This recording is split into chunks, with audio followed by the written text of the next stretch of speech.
We are live, baby. We are live. Let's do it.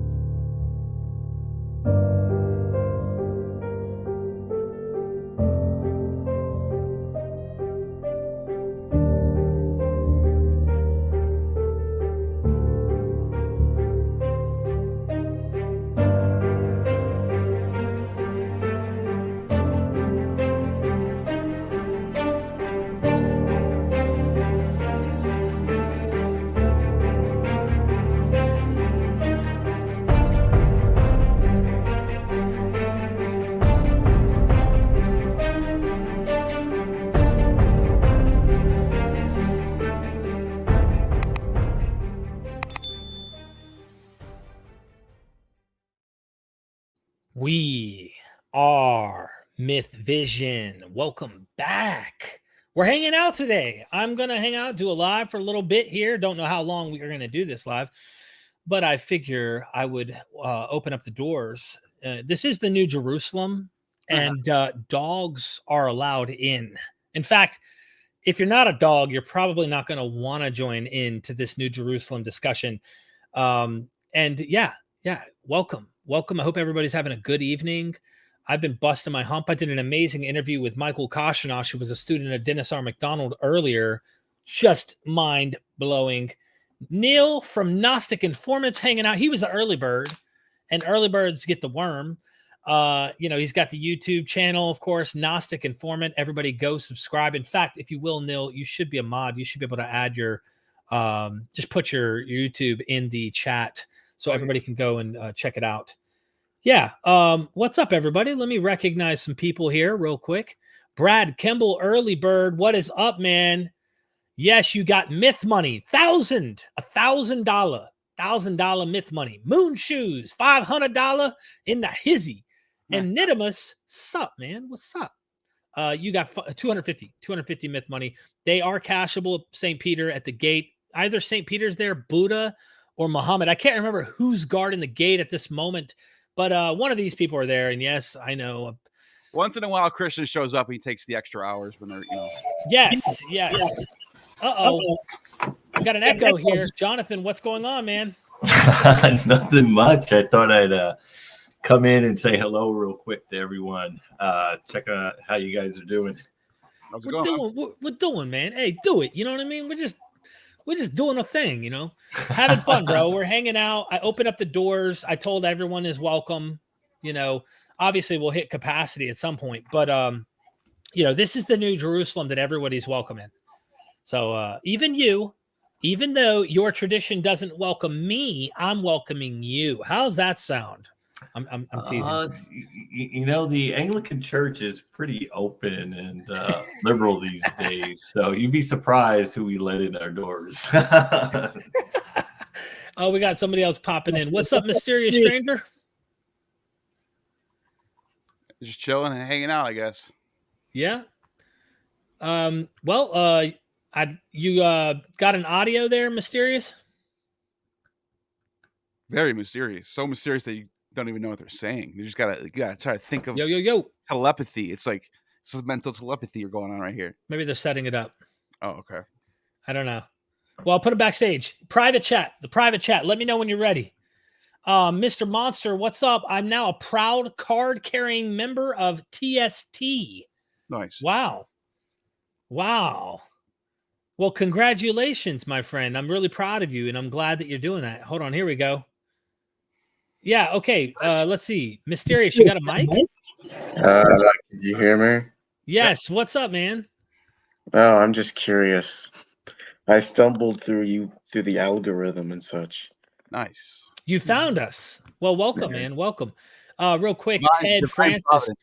Someone asked, why were you a full preterist? And they spelled it the same way you spell it, Neil. Preterist. Nice. It's actually preterist, but preterist, kind of like Preterist. That's an interesting question to ask. I guess you'd say, I saw the end was near from the time of the authors of the New Testament. And if you believe that Jesus can't lie or can't make mistakes, and you don't try to rationalize divinity and humanity in this particular argument. And Paul also thought the same thing. Everyone thought the end was near. You start to either believe it happened or it didn't. I couldn't let it not happen, so I couldn't let it fail. So I started to believe, well, it did, but maybe we just don't understand how. And that's how I ended up becoming a full preterist for a while, of course. Most people don't even know what that is. It's pretty much that the second coming of Jesus, the final judgment, the resurrection of the dead, etc., all happened in 70 AD. It is heresy, and it will get you kicked out of a Presbyterian PCA church located near me in Fayetteville, North Carolina, and you will get excommunicated if you start to go down. Anyway, you get the point. It became a kind of well-used polemic against the magisterial reformers by the Jesuits. The post-mill, the Preterist. Obviously, I'm Augustinian in my theology, so I'm amill. Right. I think it's a constant, or 1,000 years is the metaphor. But right. No, it's pretty interesting, though. Yeah, there's millenarians and such, and what's interesting about the 1,000 years is that Pope Sylvester II in the year 1000 made an announcement to the people that the world is about to end. The 1,000-year reign is over. Satan is going to be released from his chains, and he's going to trick the nations. And they were talking about Islam. Muhammad is the Baphomet. This is in the Sibylline oracles and all this. And 30 years went by, and he said, just a little bit longer, and then they just gave up on it. And it never happened. Yeah, interpretation, man. Like, that's... There's so much of that out there. Let's just put it that way. It's like, I was talking to a friend earlier on the phone, and we were talking about the prodigal son parable. And like, you related to that, Neil, in prison. I've related to it in my struggles, of course, as well. Right, it is, but like the historical probable where it comes from and what it probably meant was probably an analogy said by Jesus or someone like him about two Jews born in the same household. One Jew goes out, leaves his, forsakes his heritage and whatnot, and then he finally comes back. It's probably talking about that. Now, I know early church fathers, some of them interpreted as possible Gentile inclusion, things like that. But that gets into that whole interpretation thing. And you can interpret things any way you want. But what I'm really interested in, while I look at how people interpreted these things, is what did it mean? This is something that Del Martin and me, we had a conversation on the phone one night on the phone for like 30 minutes to 45 minutes. And I got turned off a little bit on wanting to possibly have an interview, because at the end of the day, it was kind of like, he's like, well, stop trying to figure out what they meant. All that matters is the way people understand it.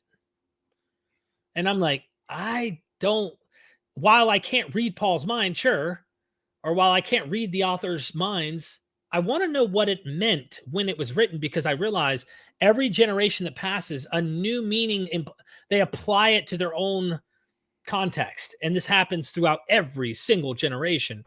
Nedimus, welcome. Hi. Hey. Nice animation, by the way. Dude, that's awesome. Yeah. Adobe Character Animator is awesome. That's sweet. How do you set that up? I could teach you one time. You have like a software? Yeah. Wow. Dude, that's awesome, man. I'm more than happy to share it. That's awesome. Thank you. There's some really like intricate versions of that out there. I've seen like, I can't remember the YouTuber's name. It's a girl. She's like in this like spaceship. You might know who I'm talking about. She's like 3D, and when she speaks and smiles and laughs, all the animations are showing. Oh, yeah. Amazing. Yeah, you can do some wacky stuff with this. Yeah. Jeez. Far beyond my capabilities. Who knows what's going to be 10 years from now, how it's going to be. Everyone's going to have their own 3D version of themselves. I think Mr. Bear does this same way. Yeah. And who else? Maybe Surus. Yeah. I've heard of. Yeah, I know who you're talking about. For YouTube, right? Like it. Yeah. Yeah. And it's not a bad idea. It's pretty cool, actually. So Jonathan, someone asked, who are these people? We also have another person. AZ, welcome. Yeah, hello. Can you guys hear me? Hey, what's up, man? Yes. Thank you for having me on. This is my second time being on your show. Hey, welcome and I am back. following your Welcome. show, and I like it. Thank you. Thank you. If you don't mind, let me ask Nidimus, can you introduce yourself first and then AZ? Because Jonathan Sheffield, well, I should probably introduce you. Really good friend of mine. He creates the animations for my intros. So if you like the apocalyptic intro, if you like me with all the gods chasing after me into my studio, or you name it, he's practically done it. And he's making one right now on the Matrix. But I'll leave that for when that comes out. I'm telling you, you're going to love it. That's awesome. He does debates on my channel all the time. Fun stuff. There's my introduction. He also has a YouTube channel, Jonathan Sheffield. But Nidimus, tell us who you are, and then AZ.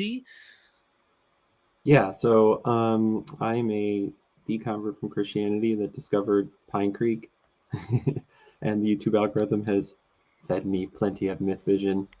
So Derek, thanks, and Nausicaa format. So yeah, thank you guys for what you do, and I'm here to chat, talk through ideas. Yeah.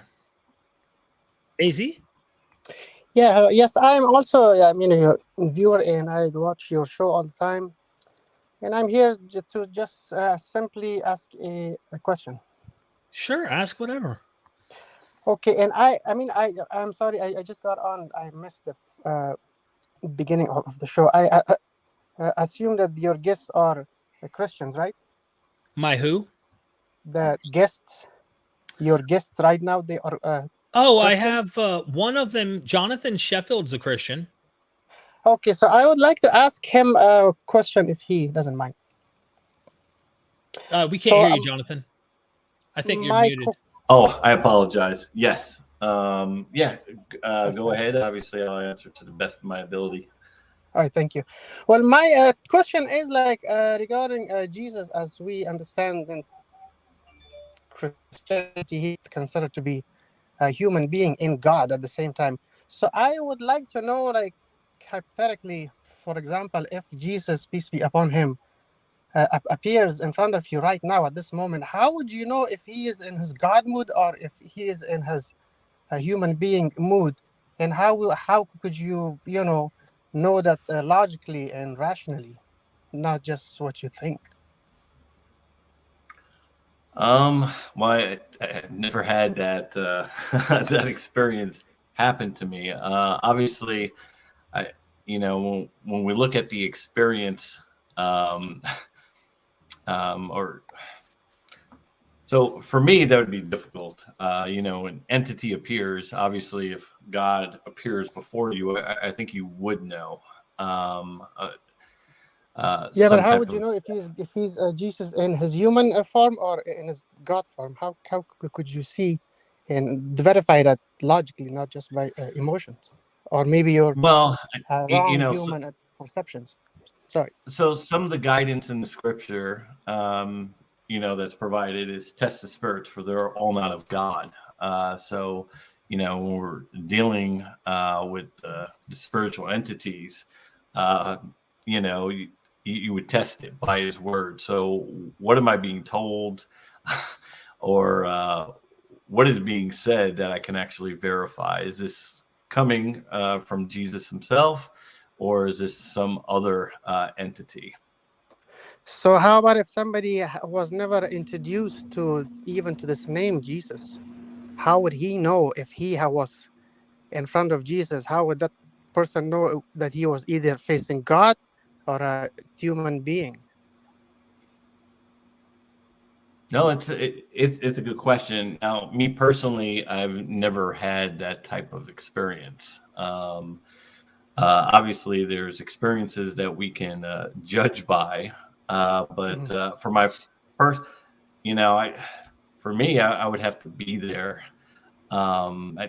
Speaking hypothetically around those circumstances. Obviously, I could give my own personal testimony, but obviously, if God is making known his presence to you, I think at the same time, it's naturally to assume you would know who he is, or he would make that known. Okay, so if that Now, was, I mean, and the only reason I'm asked now, uh-huh. now correct me if I'm wrong. Are you a Muslim or are you a Christian? I'm a Muslim, yes.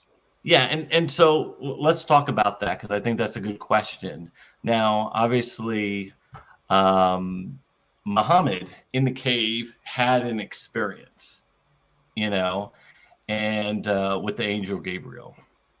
So how do we, as someone that's a believer in the book, how do we test that experience empirically to know, apart from the Quran tells us so, how do we know empirically? Because we weren't there. We can't test that experience. We weren't there in a cave.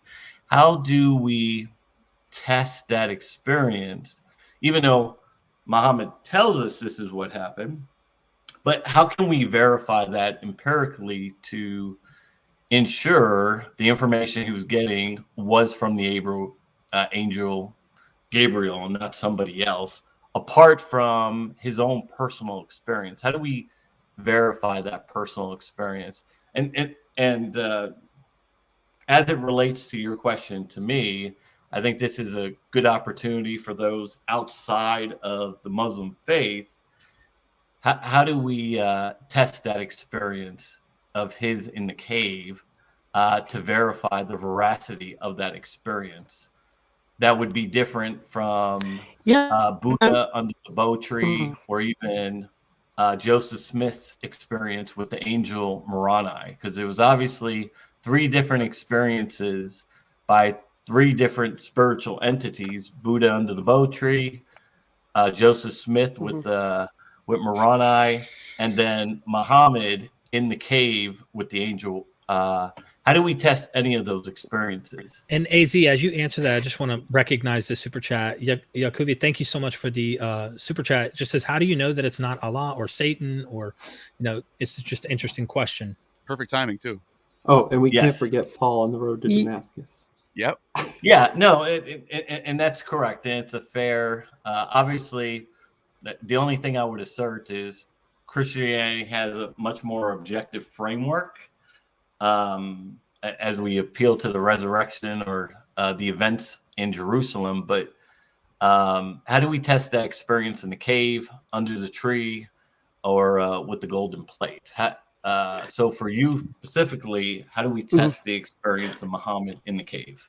Yes, I would. I mean, I want to start by saying this, that I'm not a scholar, and that's why I'm here on your show to ask you guys questions and learn from all of you. But excuse me, regarding the testing experiences, I have not heard yet that is it even possible to test somebody's intrinsic experience, which is a spiritual and not even tangible. Like, how can you test somebody's dream? Is there any method or any way that you can, test somebody's dream?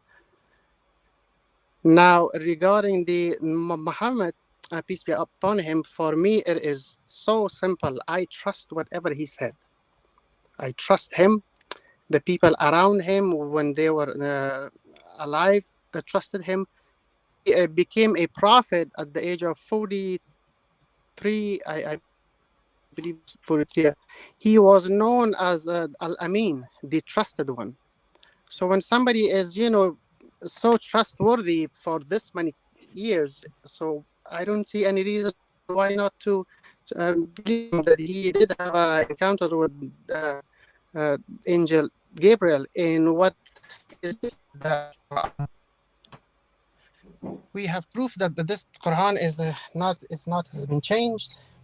It is the word of Allah, and it is a direct recitation from Gabriel to Muhammad, and from Muhammad, peace be upon him, to me. What do you mean by proof? I'm sorry?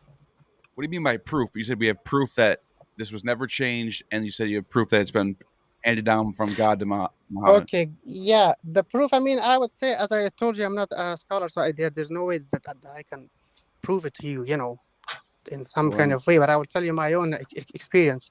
I have lived in 3 countries when I was a child, I was somewhere else. I was reading the same Quran.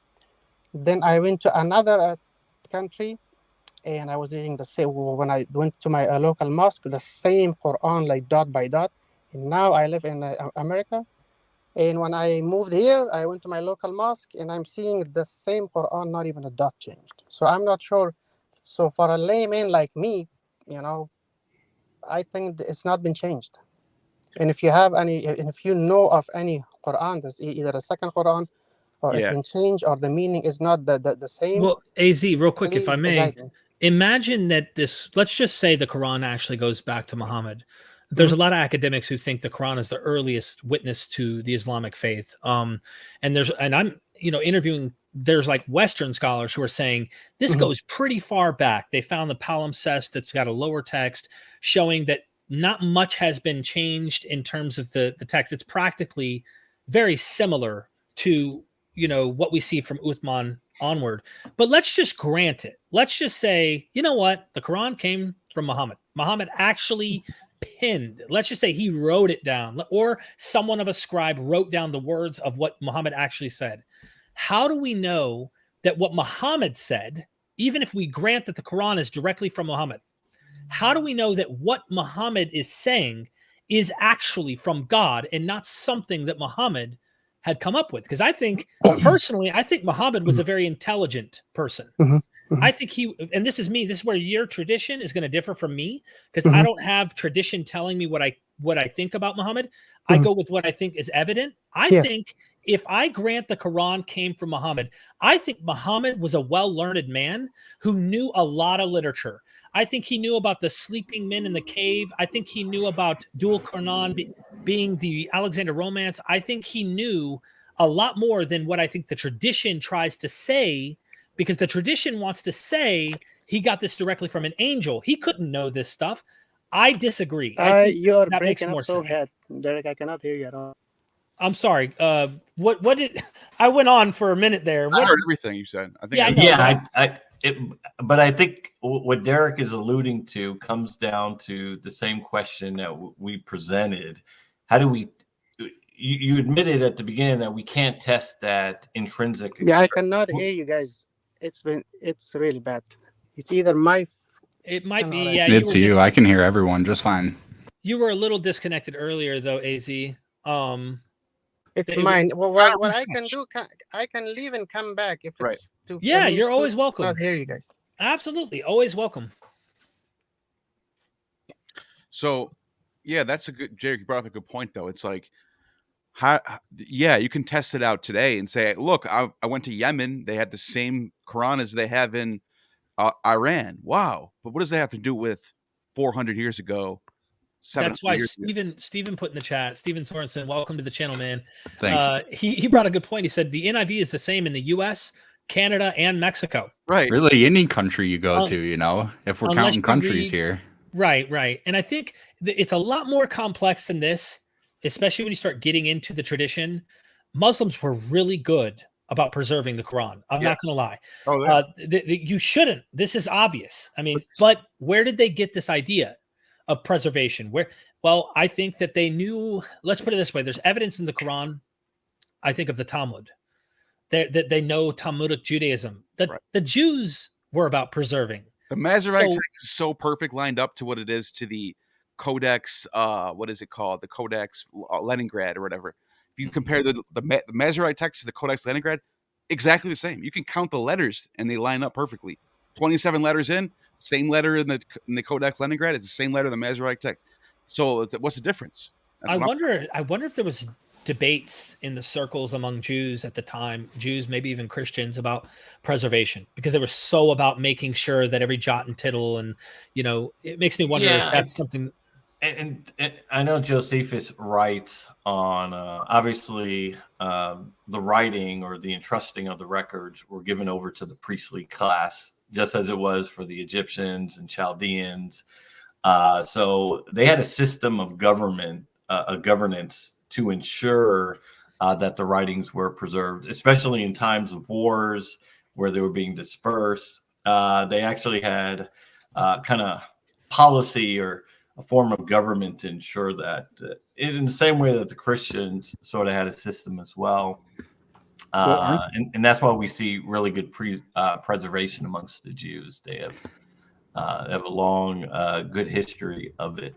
But at the end of the day, it still comes down to, Buddha was told something under the tree, Joseph Smith was told something, and Muhammad was told something. And how do we verify the veracity of that experience? I was surprised it didn't get mentioned that there are variations in the Quranic manuscripts, and I mean, it's not perfectly preserved. You might have an edition today that gets copied because the copier gets it right, but there are variations, and it's a Muslim apologetic point to say that it's been perfectly preserved. There's no variations. That's just not true. I got two of them right in front of me right now from manuscripts that are from the 7th and 8th century. One of them is Q2 196. It says, "Do not shave your heads until the offerings are reached." The other one's C1. "Do not shave until the offering reaches its destination." Now they mean the same thing. There's a couple. It's like you're nitpicking, but still, they're going to use that standard for Christianity or Judaism. Why not apply this? It's a sort of a double standard if you're saying it's perfect and exactly the same. They all sort of had the same. They're all really good. They're all close to perfect, but there's little tiny differences. Yeah, I agree. I personally, why I think it's interesting getting into Christian tradition when I spoke to some Islamic scholars is because there are a lot of problems, a lot of fun, interesting.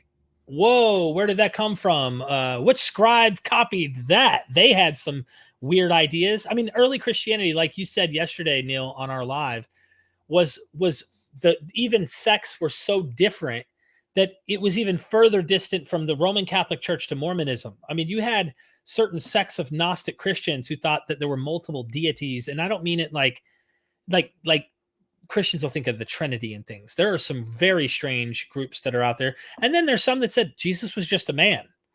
So, I think it's fun. I don't know. I think it's fun because I'm looking at it kind of like an anthropological sense rather than ontology. We must believe in this. No, look at how humans are creating things and coming up with ideas, and I have fun. I don't know. That's my little thoughts. What are your thoughts? People are really creative. I'll give them that. Yeah. Nidimus? Definitely. I was waiting to see. I wanted to see your face move right now. I like how the eyes move around too. Like you move left to right. It'd be cool if you were waving your hand, hey. You got to give us all a crash course on how to do that. Absolutely. I was looking at your eyes. We can all be mythical.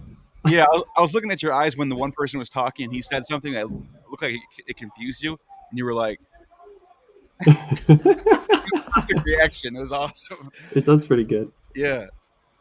Yeah, that's funny. Yeah, manuscript traditions are something that through watching you guys' channels really made me do a lot of digging and seeing oh man, I'm holding on to some strange beliefs that don't really match up with reality. So where are you at now today, Nidimus? If you don't mind me asking. What, in the country? No, I mean, not location, just in your thinking. Where are you at? I mean, we're all on a journey trying to figure things out. I'm mostly completely out of faith. And so I try to contribute to chats and talk through things with people online. And I do want to see if I'm wrong. I go around sometimes on OSU campus and I have a sign that says it's okay to be an atheist in 2022. Ask me anything. And I've had some interesting conversations from that. Wow. Yeah. Well, welcome here, man. I'm glad you came. Mm-hmm. The green screen sucks on StreamYard. I mean, your lighting has to be perfect. I'm not sure what's going on with mine. It started to glitch out about a week or two ago, and I haven't been able to fix it since. Wow. Might be lighting. Yeah, something with the lighting has changed, but nothing has actually changed. The lights are still in the same spot. That is weird. Well, if you're not talking, just mute. That way we don't get too much background noise. Just a heads up for anybody. I used to set up a green screen for the church I used to be at. And the way I found to be the best would be to turn off the lights in the room and make it dark, and then put the lights on the green screen behind you. So there's lights. The light's not on you; it's behind you. And then have one light in front with like a an umbrella, like a like doesn't cast right on your face. It spreads it out, and then it's perfect. Then you can't even. It doesn't matter what you do; it's always going to work that way. That's how I feel. Hello, everyone. How is are everyone you? doing? I'm good, good. What about you guys? Doing good, man. Welcome back. Hey, if you don't know, ScholarVid has a YouTube channel as well. Definitely go check out his YouTube. And if you would, ScholarVid, did I make you a mod yet? Not so sure. You might want to comment so that I can add you. That way you could plug your YouTube channel, from time to time, like let people know how to go and subscribe. Yeah. That's always good. Oh, we have someone else in there. Welcome to MythVision. Yeah. Yeah, hi. Hey, how are you? Hey, Derek. How are you? Yeah, I'm fine. I just woke up, actually. It's 4:31 a.m. in Malaysia right now. Oh, wow. Yeah. Early morning. Well, welcome to MythVision. I hope you're doing well. Let me take off the banner so everybody could see you. There's really no better way to start your day than MythVision. Well, I just came on. I mean, I just woke up, and then I was checking my phone, and then I saw that you had this open hangout, and I heard that you were talking about the Quran and Islam. So I thought, yeah, why not? I give my 2 cents if you let me. Yeah, feel free to. Open but conversation. You did not say the magic words. You did not say we are MythVision. That's my magic slogan. Yeah, I know. I'm aware. Yeah. In actual fact, I'm actually thinking about setting up my own podcast. So just a project at the moment, because I've also applied for a master in history of religion starting in September. So I'm not too sure I'm going to be able to prioritize that, but I'm thinking about it. Good for you, man. If you need anything, you can message me and I'll tell you my 2 cents. Welcome to MythVision, Gabriel. Hi. Nice to meet you. Thanks. I want to say something. I have been watching your channel for a while, and I am not a religious people. I don't have any beliefs, but I have always been questioning things because back in October, I had a dream about my beloved nephew. He was going to be born. And then back in May 2019, he was born. And the worst possible thing happened to him, because in the dream, he was dead, and he was dead in the reality too. I'm sorry, I don't speak English very well, and I am very nervous. But no need to be nervous. It's okay. We get it. Just take your time. Okay. Like I said, back in October, I dreamed that my nephew died. And back in May, he was born, but he was dead. And this makes me wonder if there is something. Yeah. I think we all ask those questions. Everybody has asked those questions. And yeah, let me turn on labels. Someone just asked me to turn on the labels. Sorry. I'm always doing something. But I'm sorry to hear about your nephew. And I think everybody probably has dealt with some loss in their life, So as far as I think everyone, including me, wonders, is there something? It's not like we know there isn't, But yeah, different traditions have different ways of trying to give you meaning and purpose in those tough times, if you know what I mean. And for me, I've come to try and deal with it differently, because there's not really like a tradition of atheism that like gives you the expectation, or this is a religious movement that tells you how to deal with the loss of a family member or anything like that. That's the one thing that the communities of religious communities, if you will, give you. I hope you understand me if I'm not speaking too fast. No, I understand you completely. But trying to find a way to give people who are in those kind of communities a hope or satisfaction. Those are things I try to show we have innately as humans. That this is where I come from, where we might have differences of opinion. but I think we evolved as social creatures, and this losing something that is part of our existence, which is another one of us, the most precious thing that we can have is another us.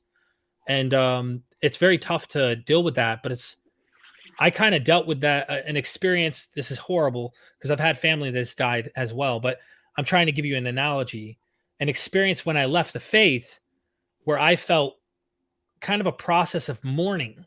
It felt kind of like a death. You know, when I left the religion, it felt like a death. Okay. But yeah, I don't really know how to answer that question, to be honest with you. I mean, the religions will give you answers, but I'm very cautious to think that those answers are true. Maybe they're just giving you something that they hope or something that they wish and they want. So, yeah. Because my mother always says that everything happens for a reason. Yeah, my wife says the same thing to me all the time. I like to say it's not always the reason we think, though. Yeah, who knows? You know, if at the end of the day that's true, I like to have hopes that whatever it is, if there is something, it's definitely realizing how little and how fickle we are and limited we are. I'd like to think that it's not abusive to its creation, like I've heard described in many traditions. So, but yeah, I think that it's unbelievable how many times we hear people still say that, you know, things happen for a reason. Even on the street, you know, having a conversation with a stranger or with people on the street, it's unbelievable. It means that it's still a very prevalent idea in people's minds, you know, whether it's for comfort or if it's for anything else. For some reason, people keep relying on it, I think. Yeah. It's cause and effect. I mean, there is some reality to, there is some truth to the fact that cause and effect is taking place. But I just wanted to get back to the Muslim apologist. You were wanting to bring up something. If you wanted to, go ahead. I think maybe I should let you speak, and then if the topic comes up about Islam or whatever, I think I can jump in then. I think that would be more proper for me to do. I think the question, the gentleman was AZ. He went by the initials AZ. I don't know if that's his name as or not, but the question he was posing to one of the Christian panel, Jonathan Sheffield, was like, how do you know if Jesus appeared to you? Is a funny question, kind of interesting question. How do you know if Jesus appeared to you now that he's in his deity form, like he's God, or if he's just in his man form? And how do you know the difference? Which was interesting. And then he kind of threw the question back to the Muslim, like, how do we know, you know, if Joseph Smith in Mormonism is true, or if Muhammad's vision of Gabriel, and how do we know which one's true, which one's not? Which really is an interesting question. And I went a step further because he brought up the Quran as evidence, and I said, look, I'm willing to grant, especially talking to Marijn van Putten and other Western scholars, that there's some good reason. I think I might disagree. Maybe some of my buddies might disagree. I think there are good reasons to believe that, I can't prove this, but that, you know, we go to Uthman. We know from the Uthmanic manuscript, we know that this is like from then, it's standardized for sure. The lower text of the palimpsest shows evidence that if there were differences, it wasn't like the meaning changed. Maybe the words are just a little bit shuffled, but I'm willing to say Muhammad actually recited these. I'm not closed off, and I'm an atheist.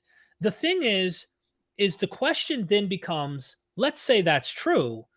The real question is, how do we know that those words are really truly from an angel named Gabriel, and that's from God, or if Muhammad was a learned man who knew a lot about, you know, Jewish and Christian tradition, and go from there? How can we prove one way or the other?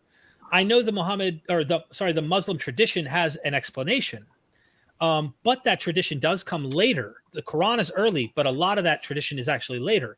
So I like the show Scooby-Doo. I use this analogy and then I'll shut up. I'm sorry for rambling, but I like Scooby-Doo because every episode there's a ghost, a demon, a monster. There's something, and everyone thinks it's this it's an angel, it's a demon, it's a god, it's a ghost, it's a this. And then at the end of the show, Shaggy or Scooby-Doo or one of them pulls the mask off, and you see the human, the person behind the mask. And I think all religious studies, that's how I approach them. I look for the human in it and wonder if these traditions of, well, these were miracles, or this is from God, or an angel spoke, or Paul had a vision, or whatever. I wonder if there are natural explanations that better explain the data than the tradition. And I say that for, like, Christianity has a tradition, Islam has a tradition, everyone has a tradition. Or like the Wizard of Oz, behind the curtain. Right. Nathan, welcome, brother. Yeah, and that was the only thing I was getting to, is because there is an intrinsic experience that is occurring there, the byproduct of what brought about the Quran, the Book of Mormon, Buddha under the Bo tree. How do we evaluate that experience objectively? Because it is internal. We weren't there. We can't verify.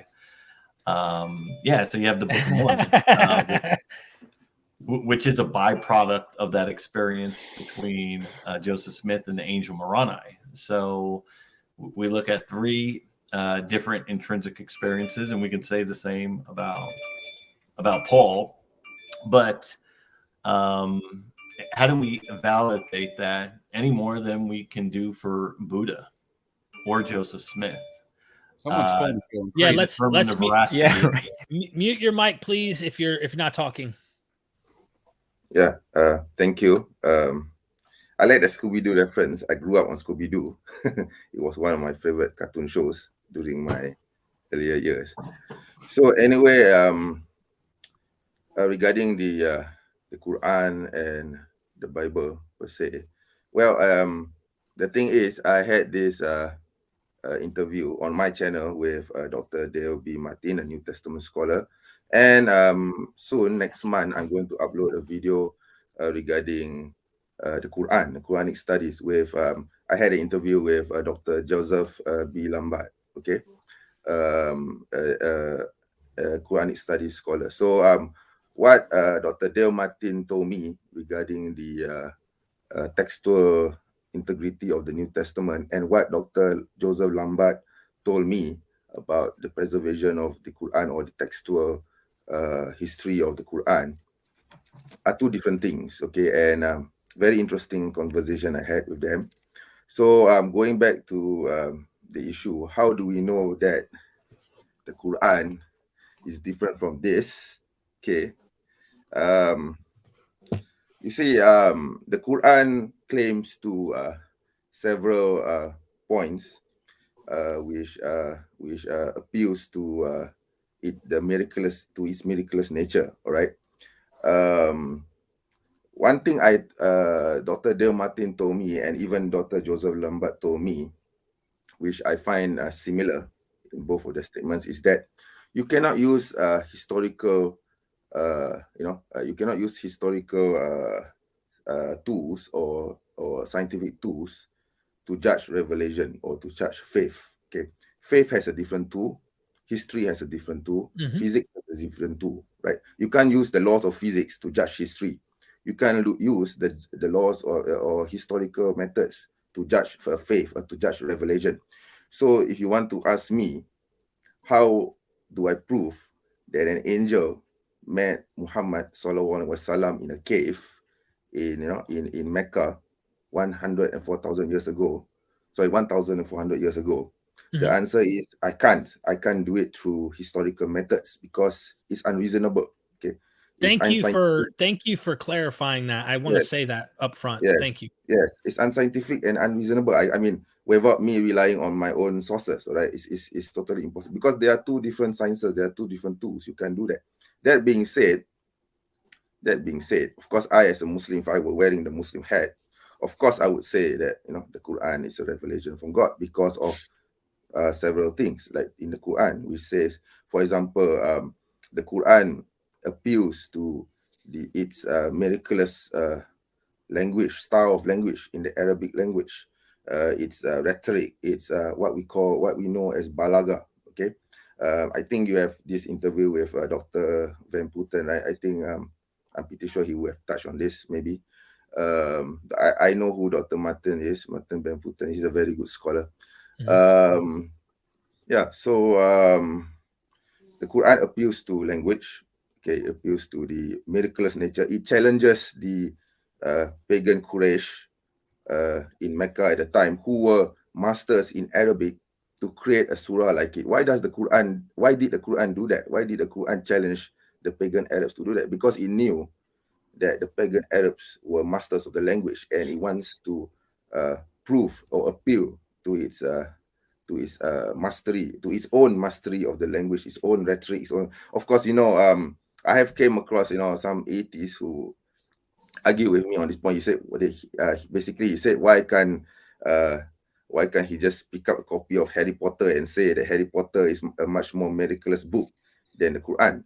Well, the answer is that it's not about the story. It's not about the story. It's not about it's about language. It's about how the Quran was written. Okay, it's the difference. Okay, so that will be one of my contentions for it. Of course, like I said, you can't use history to judge this. You need to use a different right.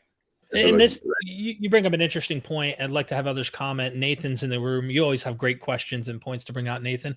But something that just comes to my attention in that is that, it goes into tradition, right? The faith aspect that comes from the tradition of believing in these things. And it seems in that culture, language and the poeticness of the text and such was a big issue. Whereas in first century Christianity, nothing to do with we need to have it flow in poetic language and things like none of that mattered in the Greek. Now, narrative may have mattered in terms of the development of the Gospels. There's definitely something there, I think, competitive, where they're competing. This is not found in the tradition. This, I think, is found within the more critical scholars who look at the Gospels, and they say they're actually competing with each other, and they're writing different narratives about Jesus to try and make it better. And also, they're competing with the surrounding Greco-Roman culture to make Jesus better than Apollo, Dionysus, Zeus, you name it, the gods. So Jesus is better than them. But yeah, it's an interesting point. I guess each tradition has a different aspect. Did someone else want to add? I wondered when you were saying about establishing miracles sort of lying outside of the historical method, whether you would say that your beliefs about the cause of the Quran's creation are the upshot of the evidence justifying it, or whether you'd say that it's something else, like personal experience, for example, that comes into it for you. Well, I would say it's both. It's both. It's personal experience as well, and of course there are many other aspects which I believe why the Quran is true and why Islam is true as a Muslim. Okay, so it's like I said, you cannot use historical critical methods to judge to judge faith or to define the truth or to find the criteria of truth. You're going to have to use different tools to do that. Yeah, one of them being personal experience. Yeah, I would agree with that, because even Christians say that they have personal experiences. They met Jesus in a dream, or they met something. They encountered a miracle of being healed. You see this kind of stories all the time. I mean, it's not just limited to Christians. You even see this coming from Hindus, especially Hindus in Malaysia, for example. They appeal to certain miracles which they claim defines their truth. So how do you know that's true? You see. So yeah, it's an open debate, of course. Yeah. Oh, sorry, Jonathan. Oh no, and obviously maybe that wouldn't be the means that would go down, and maybe the ants.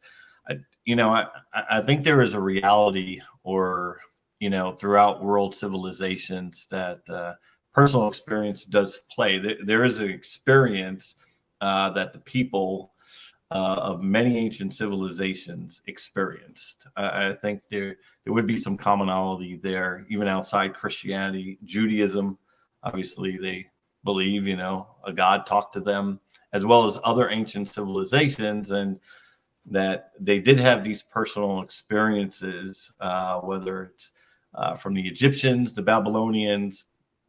They did believe in the supernatural worldview, and they did believe they had these personal experiences of the divine or supernatural that brought them to this realization. So I never like to debunk that. Obviously, it's not always where I go, but I think that is something we have to deal with probably on the broader spectrum of, is there a God? Of how do we account for this experience throughout world history, going all the way back pre-Enlightenment, of course, for this experience in almost every ancient civilization. Yeah, but that's probably the because reason the for methods. sorry, go ahead. Yeah, that's probably because the methods that people were relying on back then were not as sophisticated and as precise as the ones that we have now. Think, for example, about the experience about the demonic possessions. Okay, people being possessed by demons. Before, people had no way of investigating why people were experiencing those things, right? As our methods have evolved, now we can probably identify that some of these cases, if not all of them, were just experiences of schizophrenia. Or potentially some other explanation, you know what I mean? That's scientific. Or some other, yes, or some other one, yeah. Correct. Like a Now, seizure. and obviously in cases like that, of course, but obviously there were people that were superstitious in the ancient world, and there were some that weren't, but still believed in the supernatural. So I mean, I wouldn't consider. I think it'd be rare, Jonathan, to find, like, from the academics I talked to, it'd be extremely rare to find someone who didn't believe. I mean, you probably could count on both hands in the first century what people we know of, maybe if that, maybe less, maybe it's one hand, who actually doubted the gods or something like that. But at the end of the day, there was a temple to Asclepius on almost every corner. Like, there's an alcohol store on every corner in America today, or a church. or a church. Yeah. And you do have Lucretius. I think he's one of the probably earlier ones, but there's a few. Yeah, there were some. Cicero's On the Nature of the Gods. It's like a Platonic dialogue between the Stoics and the believers, and there's some atheism in there. There's definitely they definitely make it known that there's atheists in the world. But the elites were the only ones thinking that way. It was never the common folk. No, I was just going to say, but you're right. People that we know, that we can say this person by name. You're right. We don't really know. We just know they existed. We don't know who they were, though. Yeah. Sometimes it's interesting to see some people evoking Aristotle or Plato to debunk Christianity sometimes. And, these people, they believed in God. Plato believed in God. Oh, yeah. Yeah. Yep. So I think the reason I sort of asked my question initially, Muslim apologist, is I was trying to kind of figure out, and I should have been more precise in asking my question, I think, whether you think that the evidential justification is sufficient for the Islamic beliefs specifically, or whether it needs to be the evidential justification plus experience in order to get someone to have the Islamic beliefs. Because I would say, I think, if the evidential justification is sufficient on its own, then it should actually lie within the remit of historical inquiry to establish the core claims of Islam. But if it's not, if there's no kind of intersubjective way of or way to put together like best explanations and things like that gets at the core claims of Islam, then it's going to obviously lie outside of the historical method. Well, for me, thanks for having me on. That's all for now. Sorry. Whoa! What was that sound? That was the exit noise. How you doing, man? That was my wife calling. Sorry, I apologize. That was the vibrator on your desk. Don't lie. You got me. Yeah, like you, I was going to say, like you said, the wife calling.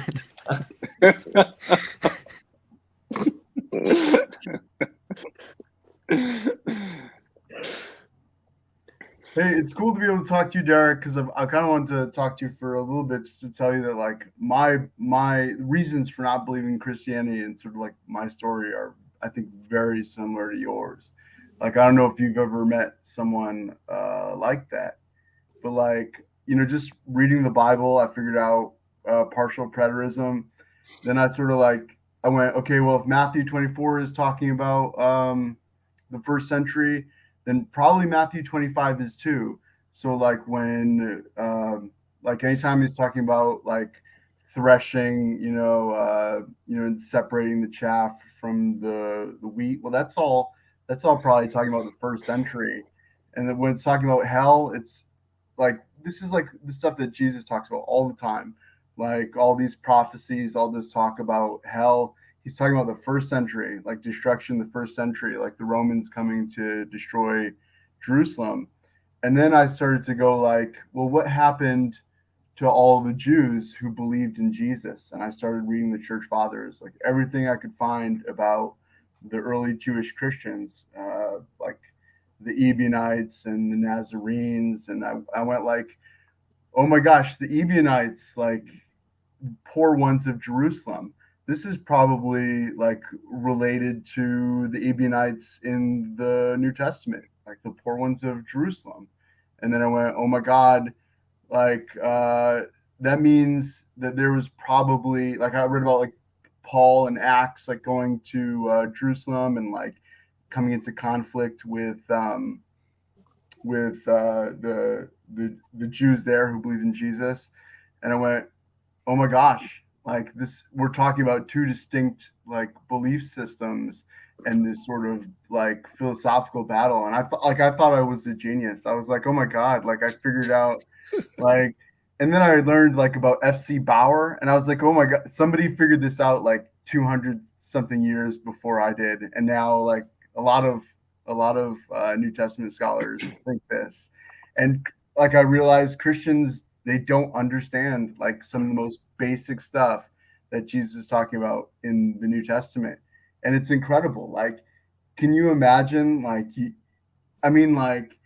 for thousands of years, you have Christians just not understanding the New Testament. What else? I understand. Yeah. I mean, like, well, here's the deal. We have a couple Christians on the panel, and they would agree, I think, with that statement to some degree. I mean, I know that the Muslim apologist would agree, coming from the Islamic tradition. But yeah, there's a lot of misunderstanding, I think, of what's going on here. But as far as your question and going into this, yes, this is why I think since the Enlightenment, a lot of critical scholars have come out and kind of said, what was supposed to happen didn't completely happen. Is the 70 AD event written ex eventu, written after it happened as though this is what's on the cusp of the end? Full preterist, hey, they try to redefine everything to make that work. But I honestly, after evaluating that, because I was one and coming out, no, I see it as failed. I see they thought the end was coming, just like when 9/11 happened and I was in Puerto Rico in middle school and I heard about it on the news. I thought the world was about to end. So the fact that the temple was destroyed was evidence or a sign that the end was really about to happen, but I don't think it ever did. I know other people want to rationalize and try and make it happen, but I don't think it happened. I think what they expected was much bigger than God coming and punishing Jews. Like, where's Rome at in any of this? Like, that makes no sense. Like, God doesn't punish the Roman Empire? No, it comes later on, and it takes 500-600 years before it crumbles itself, but we can show why that naturally happened, and there's no reason to posit a miracle or something like that. There's a lot of interesting things to bring up, but yeah, I think people have a funny view of history. I mean, I've had a few articles written about me and various things because I'm an artist, and like people who I'll talk to them, and they'll still get things wrong about me. Like, I just talked to you, and the way you wrote it in your article is incorrect. Like, so now go back 2,000 years ago, and you have people writing like long after the event, and like I don't trust things I read today. So why am I going to trust something that I'm reading from thousands of years ago, written long after the fact? It doesn't make any sense. It's a bad bet. At the end of the day, Christianity is just like a bad bet. Like, I wouldn't bet on it. Anyone else want to chime in? Welcome, Derek Lambert, with the Converse Converse Contender. You stole his image.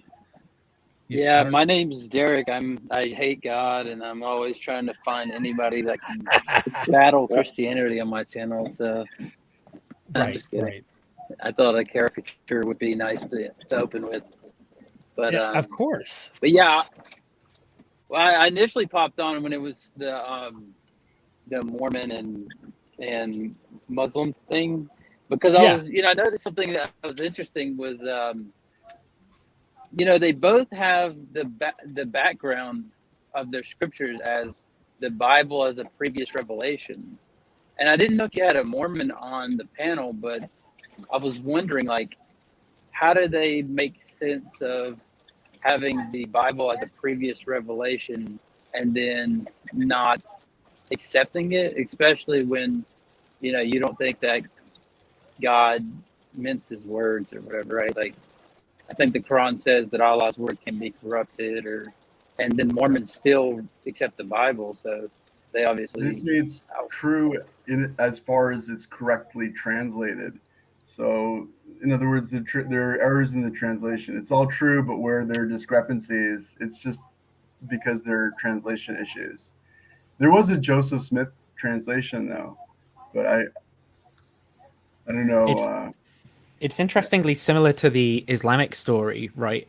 Where the idea is basically that, well, there was truth to it, but the interpretations have been distorted amongst the church and the true believers. So now we need a new revelation to get it right again, which is, the same sort of story that there is in Islam is basically the same story in Mormonism, and a lot of new religious movements that sort of, like the Heaven's Gate cult, for example, use that same motif.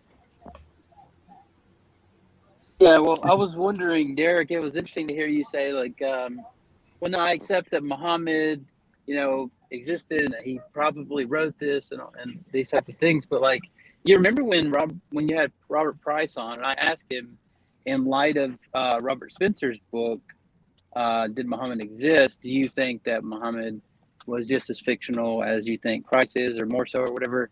Mm-hmm. And he actually said that he didn't think that Muhammad ever existed, that he was kind of like a amalgamation of, like, Arianism and other, like, culture, whatever. I mean, I don't know. It's like, I'm wondering with, mythicism is like, that's what I was wondering from him is like, where would we draw the line on something like that?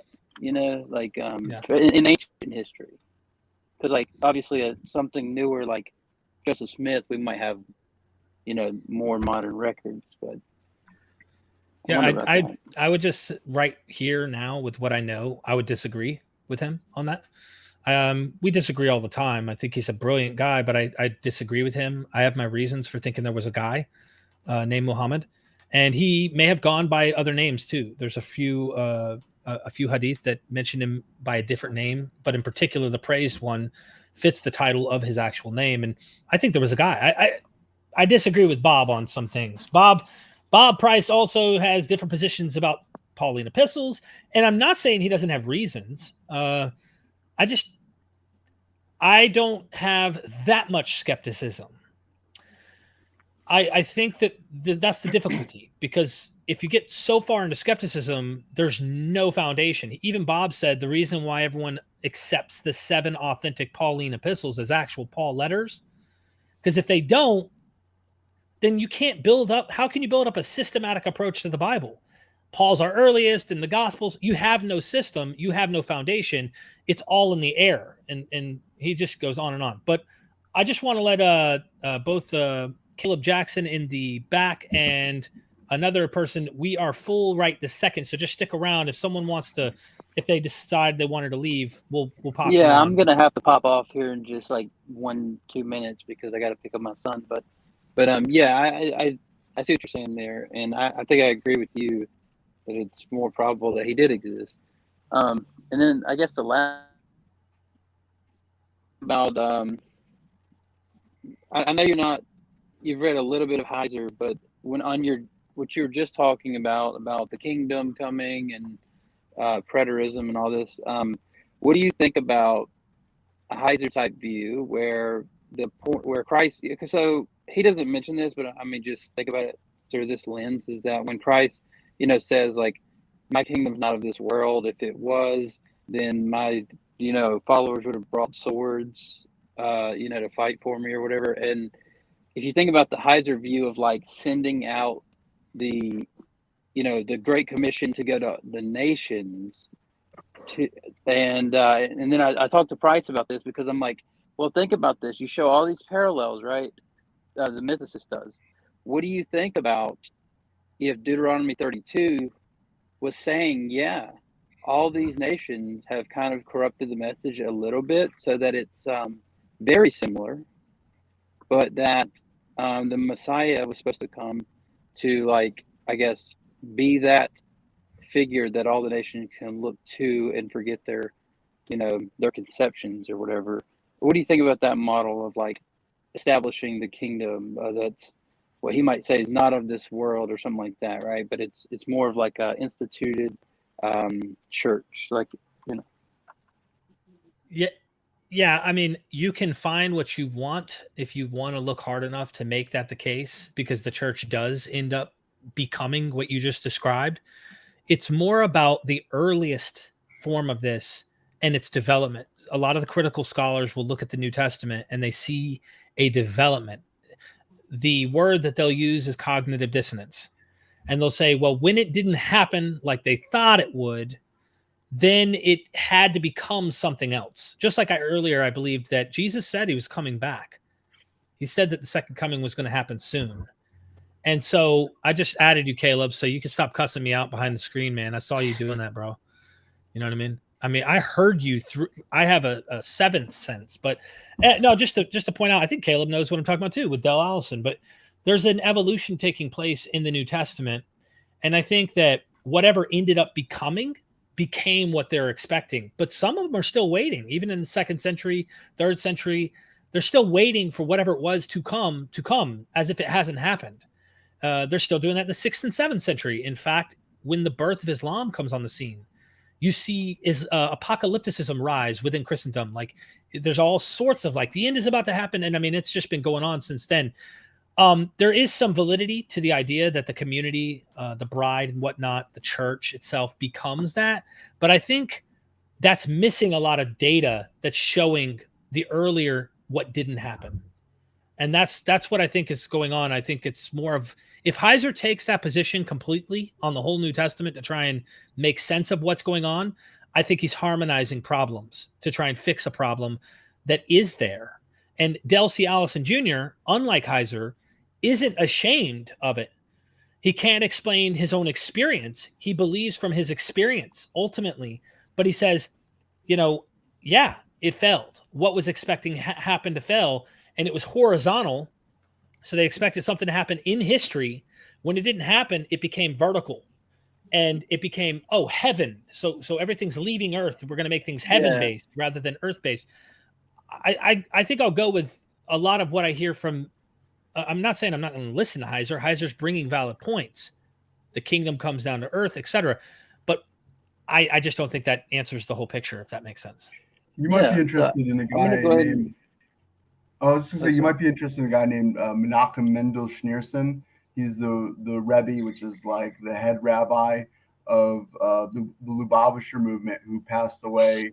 And there are all sorts of miracle claims attributed to him, and sort of these ideas developed that he is the Messiah, and that there's all sorts of things that sort of went into it. And you can sort of see how these things like evolve over time, even in our own day, where we have we have the internet, and people they believe these miracles about this guy. They believe he's he's the Messiah still, even though he's dead. Yeah, I think some of his followers believed he resurrected actually as well. Yeah, and I agree with everything that Derek said, and like what Dave said. Why did Jesus never mention his virgin birth and his genealogy to the Sanhedrin? How are people supposed to know about your virgin birth if you won't tell them? Well, the early Christians were probably adoptionists, right? Like when God comes down in the form of a dove on Jesus' head and says, "This is my son in whom I'm well pleased." That was probably where the beginning of Jesus as the Son of God really comes from. And then over time, all these other ideas sort of became imported, because that's what happens with religion. Like as religion moves around the globe and as it moves through time, it evolves. Like you can see it like the way it's become voodoo in Haiti, like through mixing with African religions. You can see all over the world as it mixes with the local religions, as it moves around, it changes. There's no argument, about it. Yeah, Derek, that's a good point. I've heard you make that point, and I remember you having some guy on to talk about the lost tribes of Israel and all this stuff, and he kind of is like making this big thing as well. And I'm pretty familiar with like the postmortem psychological, I guess, analysis. But I mean, here's the thing: is I think that we have to look at these things as like, Price put it, as like a gestalt.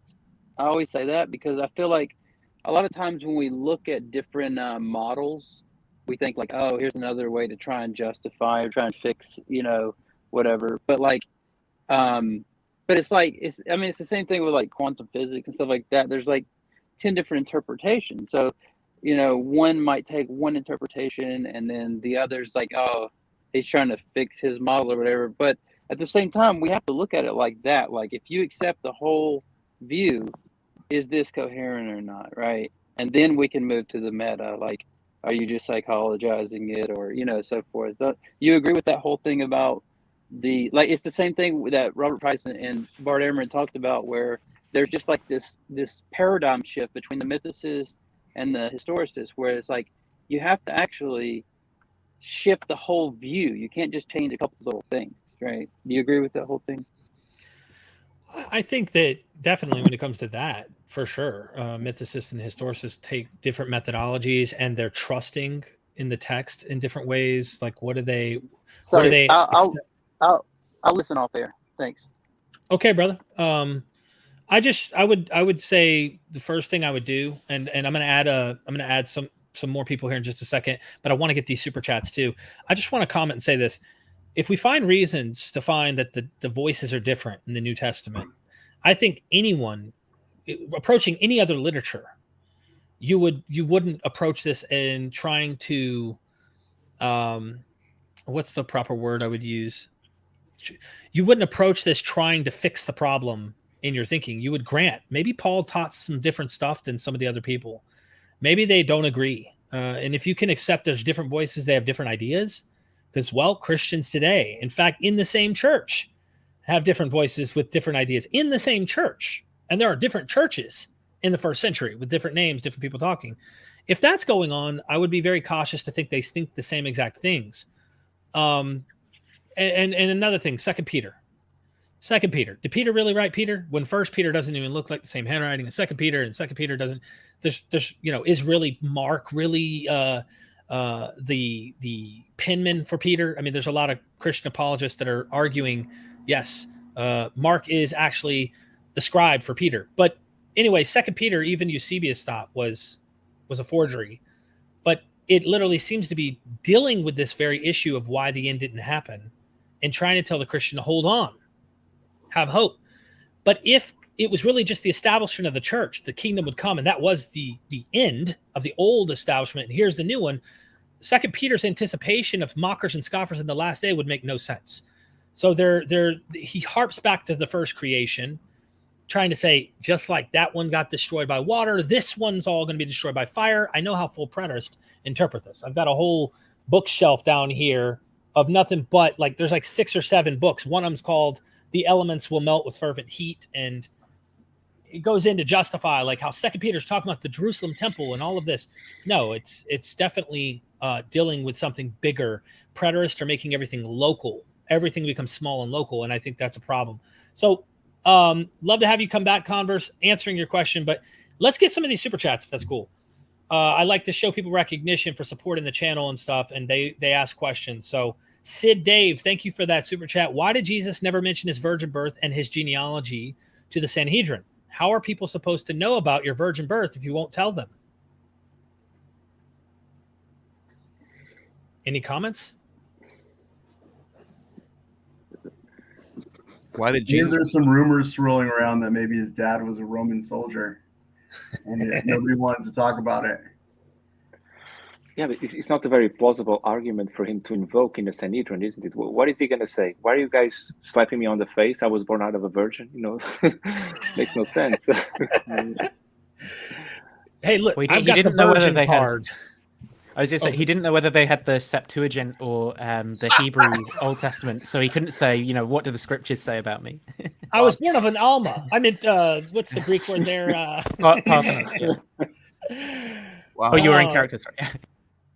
Thank you for that super chat, Sid. Sid's back again. Thank you. He says, Jesus' plan to resurrect also seems stupid. Make resurrection appearances to start a new religion and no plans to show up for another 2,000 plus years. He's really busy in heaven. There's so much to do on those clouds. Caleb, you're the Christian on the panel. I think you may be the only one here, man. You do this to yourself every time. I'm used to getting outnumbered. It's okay. What do you say to this right here? You actually, let me give you a little pat on the back here. I gotta give you some type of credit. You wrote a question when I went to visit Dale C. Allison Jr. that was really in the vein of this very super chat. So giving you credit, you asked Dale, you said, Dale, why is it that he's the first fruits? Here he is, he appears, he resurrects. And now we've been waiting thousands of years for the final, the resurrection the creeds always talk about. Why is that happening? And Dell was kind of like, oh, you got a good point. He scratching his head. Yeah, I wasn't asking him why that happened theologically. I was asking why the disciples thought that, why they didn't say other people would also resurrect, why they said Jesus was the only one, right? But yeah, so I think as far as that question goes, I would say, well, I think it was a good plan because Christianity is the biggest, most successful religion of all time. So I can't say that even if it wasn't, it was a weirdly planned one, I can't say that it didn't work. What if Islam passes it and Islam becomes the number one because they're populating like. Well, that's true. Although that's true, Christianity get a couple hundred years head start of Islam, but only 700, 600 years. Yeah, yeah. And thank goodness Jesus didn't come back prior to 1492. Otherwise, all of North and South America would not have been able to be encompassed in that. But to argue on behalf of the Christians, I would say that he does show up all the time. Like he showed up to Paul. He shows up in people's dreams. He shows up. I still think he shows up to people. I just was saying, in general, the fact that the New World was discovered in fairly recent history is probably part of that. I'm just saying he's always coming back down to earth. You just got to take enough mushrooms. Well, he did visit some people in the Americas, actually, didn't he? With a message. He fights, yeah. Right. Yeah. Some golden plates. Welcome, Rob, and I probably butcher. Is it Vabab? Vabab. I'm from India. Hey, welcome. Thank you for joining MythVision. I appreciate you guys coming to hang out with me. I got one more super chat here, or a couple more actually. Any decent alleged biblical prophecies? Any failed ones? Please, no tire. I want to ask if there's any Christians on the panel who point out. Are there any failed prophecies that you would accept as something? Is that directed towards me when you say any? Well, You're not the only Christian now, Rob. Rob's here. Okay, Rob. I've just arrived. I gotta, dude. Rob, you just showed up, man. I gotta put you on the spot, right? I forgot Jonathan Shetfield wasn't here anymore, so I was like, I want to answer the prior super chats that he got, if possible, as well. Okay. Well, feel free. You know what the prior super chat was? The resurrection. Here, I can pull it up. The one before that was the virgin birth. Oh yeah. Why didn't Jesus go around saying? Why didn't Jesus mention it? I can think of 3 instances. Four maybe. I can think of Mark 6, a very peculiar phrase, "Son of Mary." I can think of Mark 12, where he quotes Psalm 110, and then the rabbis are stumped by that question about David's son being Yahweh. And then Mark 14, he quotes Daniel 7 again to the Sanhedrin, and then John 8, where they insinuate that he's a illegitimate child, and Jesus skirts around that and says, well, you're the children of Satan. So at the top of my head, I can think of those 4 examples. I think about how when they said, don't we know his mother and his father. Like, it seems like the people around him, like the people who grew up with him, believed that he was just a normal guy, and his mom was Mary and his dad was Joseph. Yeah, but Mark 6 is a peculiar one because it's the son of the woman or son of Mary, and Mark utilizes Enochian literature because even though you have the phrase son of man, there's like a very odd statement in Enoch that has son of the woman that will judge in the council. So that sort of implies virgin, but is it pulling from Enoch? I don't know. You know what I mean? It's fun to I love the speculation though, because this is what we try to do, right? We look at the literature and see. I think that a lot more Enoch played a role in the New Testament than people give credit for personally, but you could be onto something there. It's worth it. I love going into these avenues. No matter what your ontology is, I have fun doing this stuff. So I remember reading like about the Gospel of the Hebrews, and it was an adoptionist gospel, and I sometimes wonder if maybe like that's like an older version of Matthew that has Jesus as being adopted by God at his baptism. So I think the original belief was probably that he was adopted. That's my guess. Let's chip away at these super chats. That way I can get everybody's comments. Any decent alleged biblical prophecies? Any failed ones? Please no tire. Well, when all your biblical prophecies are like secondary meanings of the text, like when you're taking like a little bit of text and like ripping it from its context and saying this is really like has a secondary fulfillment in Jesus, you can really do all sorts of like stretching in your imagination there with the text. I think that's what it's doing most of the time. I think Kip Davis talks about that. Second Temple Judaism, the literature did that with the Hebrew, with their Bible, their Septuagint or Hebrew scriptures, whatever they're using. I'm thinking of Daniel, that I thought was just an interesting one of failed, other than Tyre.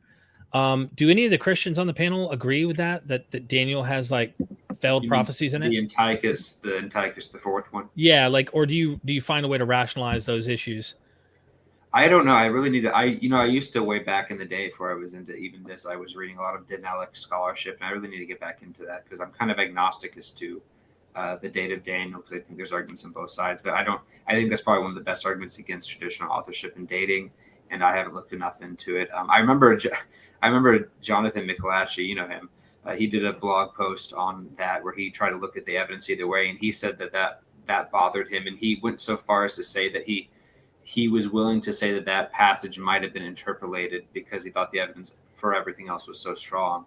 And he said, like, I know this is very ad hoc, but we can do this epistemically because it's probable or whatever. So to me, that seemed like a really desperate attempt to get around that. But I think that and Tyre are probably the best ones. I think elsewhere in Ezekiel or Isaiah or somewhere it says the Nile will dry up, and I don't think that ever happened. I don't know if that's a conditional prophecy or not.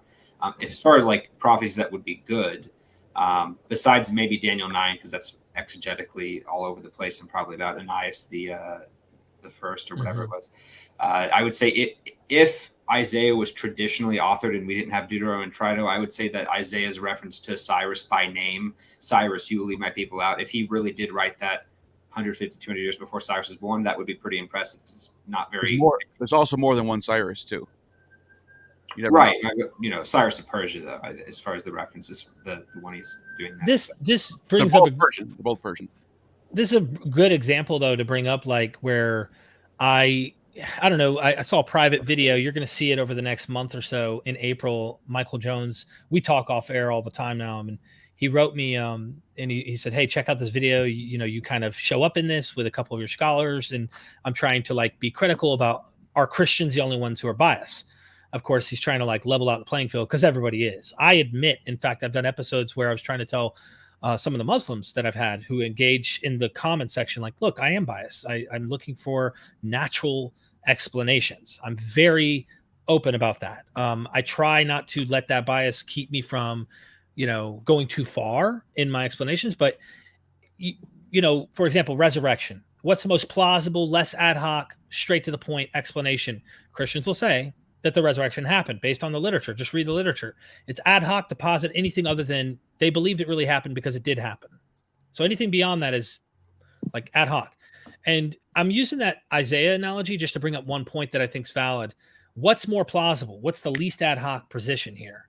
That this is written after Cyrus is already king of Persia, and he's already helped save the Jews, or he's going to, and they wrote this literature around that time, or that it is a real prophecy. Might be less moving parts to say this is a real prophecy. But what's more, like, what makes the most common sense in our everyday experience in life? I think that it would be, I think Christians should at least, and I'd love to hear from your mouth and tell me if you agree with me, at least nod and say, we get it. Like, we get it. We understand why you don't see this as a real prophecy.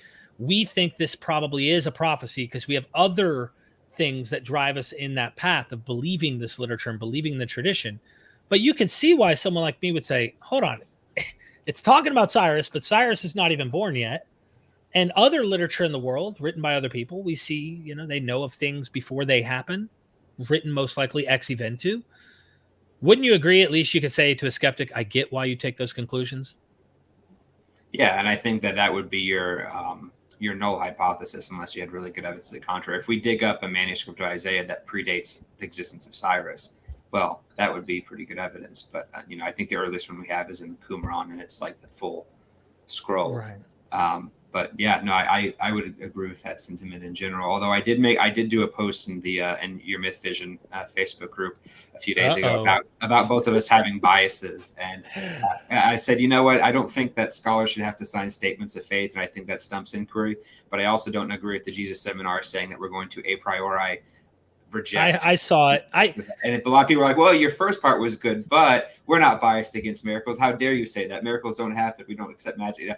So I'm just like, I feel like you're not, like, if you want to say that, well, initially that's less probable, but theoretically there could be, that's fine. But I think that there's just better ways that people could articulate that. And then you get a bunch of Nazareth mythicists, and then it just goes off the rails, and you don't know what to do at that point. How about Revelations, like the book of Revelation, speaking generally? Like, you read the very beginning of it, and it says this is a book of things that are about soon to pass. And if that's the case, then a lot of it is failed prophecy. And if you look at what some of the early Christians thought about the book of Revelation, it seems like a lot of them also like felt that when you read it for just like what it is, it's just a book of failed prophecy. And a lot of people didn't want to include it in the New Testament. And then I think there was this sort of movement to say like, oh no, you have to take it this other way and interpret it in this whole different way. And now suddenly it's kosher. But I think the problem, generally speaking, is like, as far as like how the New Testament or how the Old Testament talks about the New, is that when you go back and you read like those prophecies within their context, they're talking about something totally different. Like, it's right. Most everything, even like the idea of the New Testament, it's like itself, like there'll be a new covenant and a New Testament. Just like read what the new covenant is supposed to be. It is not what Christians say it is. Like, go read Jeremiah. It's talking about like it's talking about the Jews, like the Jewish people, like having the Torah like renewed in their hearts. That's not what the new covenant means to Christians.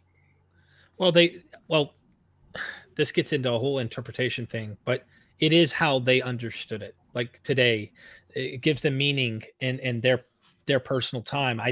I though I don't believe these are prophecies, I do think that they saw Scripture as a living thing, that they found messages in it. This something that was common. They would find secrets that would tell them the truth of their current situations, things like that. And so is the way they looked at the literature, like we today now with our scientific methods of pointing out like, no, Jeremiah doesn't mean that, it means this. Well, yeah, of course. And then you go down the road and you see how it was used. So there's a lot there. I want to keep moving, guys. I want to get into some of these other super chat. Real quick, I just want to mention that Ezekiel also talks about Tyre not being rebuilt at all, which it did. So I mean, and another thing is like when 90% of your prophecies are this city's going to fall. I mean, if you look at the past, the history before the biblical times, every city fell. So you pretty much know that inevitable. Cities fall and raise back up, and new conquerors come. You know it's going to happen, and it's nothing like incredible. That's nothing like, you're not predicting anything that's out of the ordinary. So I need to be specific with a prophecy. If you said it's going to fall in this year by this ruler at this time, that would be more impressive. Right, exactly. And then when you say this city's not going to be rebuilt, and it does, you look even worse. So, David the Goliath, thank you for the super chat. Was Virgin Mary aware that she was immaculately conceived? Why did she not reach out to the Jewish rabbis that she was visited by Gabriel? Anyone want to take a stab?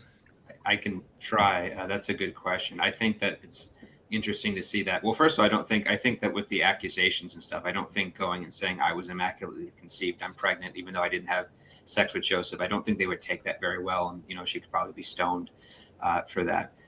But I think it's also similar because I think it's in Josephus or Philo, you have a story about Moses' mother getting a visit from an angel or a vision of some kind saying, oh, our son's going to be born in this way. He's going to be a prophet, all that stuff. And she's not believed. But then when Josephus retells it from Philo, he changes it to his father and he is believed. And so I think the idea, you even see that with, the women at the tomb telling the disciples that they saw angels and they don't believe them. So I don't think she would have been believed even if she did go to the Pharisees and said she saw it. Okay, you're Mary. You just get a vision from God that you're going to immaculately receive the Son of God, who's going to save the world from sin. What do you have to fear now? You're afraid of getting stoned at this point? You know you have God on your side. You're going to be scared of getting stoned now? That makes no sense at all. Doesn't add up. Or it just didn't happen, period. Like, it's just a myth. Maybe she did. No one cared. They're like, oh, I'm busy. I got to, thresh my field. I mean, even Joseph didn't believe her, right? Right. Yeah. So if Joseph didn't believe her, what difference does it make to go to the Pharisees and tell them? I mean, I guess that makes more sense. But for her to be afraid of being stoned, why? It's like this relates to the doubting Thomas stuff. Like, you just saw him walk on water. You just saw him heal people. Why are you doubting still? Why did Abraham doubt that Isaac would be miraculously born if God is literally talking to him? I don't know. Why did he? Because why would Judas portray Jesus when he saw him perform all the miracles? I feel like that didn't happen that way. It's not consistent. Right? Sounds more like, to me, it does sound so much more like either a literary thing, right? So it's more likely a story of something of some sort, or if it is, if we were to grant historical, for me, I mean, I have my bias. I just don't buy that these are true. Just like I wouldn't think Asclepius is really healing people in his temple and giving people eyeballs and sockets that they didn't have eyeballs in, things like that. And the list can go on. But I would at least go, maybe we don't understand what they mean by some of these things. Maybe they mean something different. What does it mean to be a magician in the ancient world? Is it kind of like any third world country you go to where they're doing tricks on the side of the street, or is it? Well, that's Gary Habermas loves that one when he says, 75% of scholars say that Jesus was an exorcist, whatever they mean by exorcist, right? Doing a lot of heavy lifting. Wow. It always amuses me when Habermas uses the argument of scholars, right? Because it's just muddying the waters. Scholars, in his last video, he emerged philosophers, biologists, all sorts of people that have no saying in the examination of historical events, isn't it? He's muddying the waters. Which scientists is he including? I know he includes philosophers. I didn't know he was including scientists.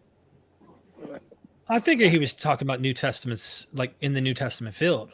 And I know that when he's talking to a skeptic, we do this. We all do this. I'll quote a Christian to try and get a Christian. Hey, Del C. Allison Jr. said, wink, wink. Doug does that all the time. He did that in his day with Trent Horn. We all do it. Says, yeah. Yeah, we all do it. Or you'll use Dr. Bob or like someone that might be a scholar that I bring on. And it's like we're just a bunch of tribal freaks here sitting here trying to like get each other to think on the same page and like, no, why are you buying this, man? You shouldn't believe this. No, you should believe it. Let me tell you why this is a justified thing we should believe. And let me quote your scholars to use against you, and you quote my scholars to use against me, and let's have fun doing this all day.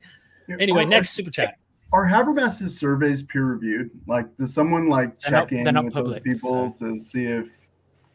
Who knows? He is going to publish his big one, but I don't know if it has his data in it. He did the one that had the 75 number was published in Journal for Study of the Historical Jesus. I don't think he actually gave the list. So He I says think shit that that's article wrong. was peer He reviewed. says shit that's flat out lie, like not even true. Like the first source for Alexander the Great, almost 400 years after he died, that's not even true. First biography, not first He source. said source. I have. Well, he shouldn't have said source then. Well, he misspoke then. Okay, yeah. Okay, David the Goliath. I wonder how Joseph and Mary had more kids since they knew Jesus was God. Would have been strange to be having fun at home knowing that God is in the house. What? Where do you come up with these super chats, David? Well, that's a funny thing because it's like, you know, the first mitzvah in the Bible, like the first thing that God commands is that Adam and Eve should go forth and multiply. So for Jews, it's like it's a good deed to go forth and multiply. For me, the question is, how come Jesus didn't have a wife? How come his 12 disciples weren't with their wives? Why are these 12 boys hanging out together? You know, why does Jesus have this special disciple that he loves who likes to put his head on his lap? Like, what's the story there? Like, like Jews tended to get married like at a very young age and start popping out babies. That was the thing to do. It's the first commandment in the Bible. I don't go that route. I get where you're going, and I don't go that route. I think there's a cultural difference that's playing a significant role here. I know I'm Jewish. I'm saying what I learned is it's the first commandment. It's the first mitzvah. I mean, when you think the end is near, this is apocalypticism we're probably in.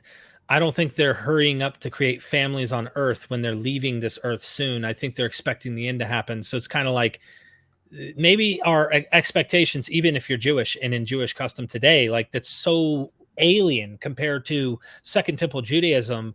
I can't imagine it was the same. And I've heard there's actually books written on this, like Jesus had, gay relationships. There's just not, to me, the evidence. Why are we drawing those conclusions? I personally don't find those conclusions plausible. The beloved disciple, Derek. What else can it be? Yeah, you see what I'm saying, though. Like when I was in Kuwait, I went randomly up to the person to rent a room. Right, the guy kissed me on the cheeks, both cheeks, and I'm like, whoa, bro, what the? But I realized like it's different. It's not the same, and that's today. So I don't really know. I wouldn't go back into the first century and try and like.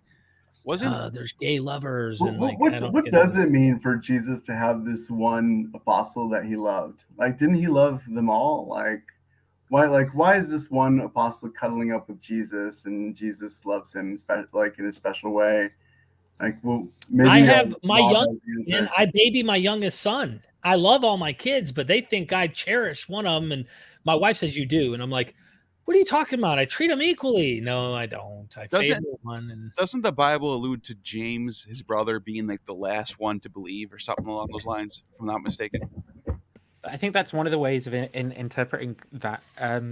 But I don't know that there are good... for stuff. We're going to head up for stuff.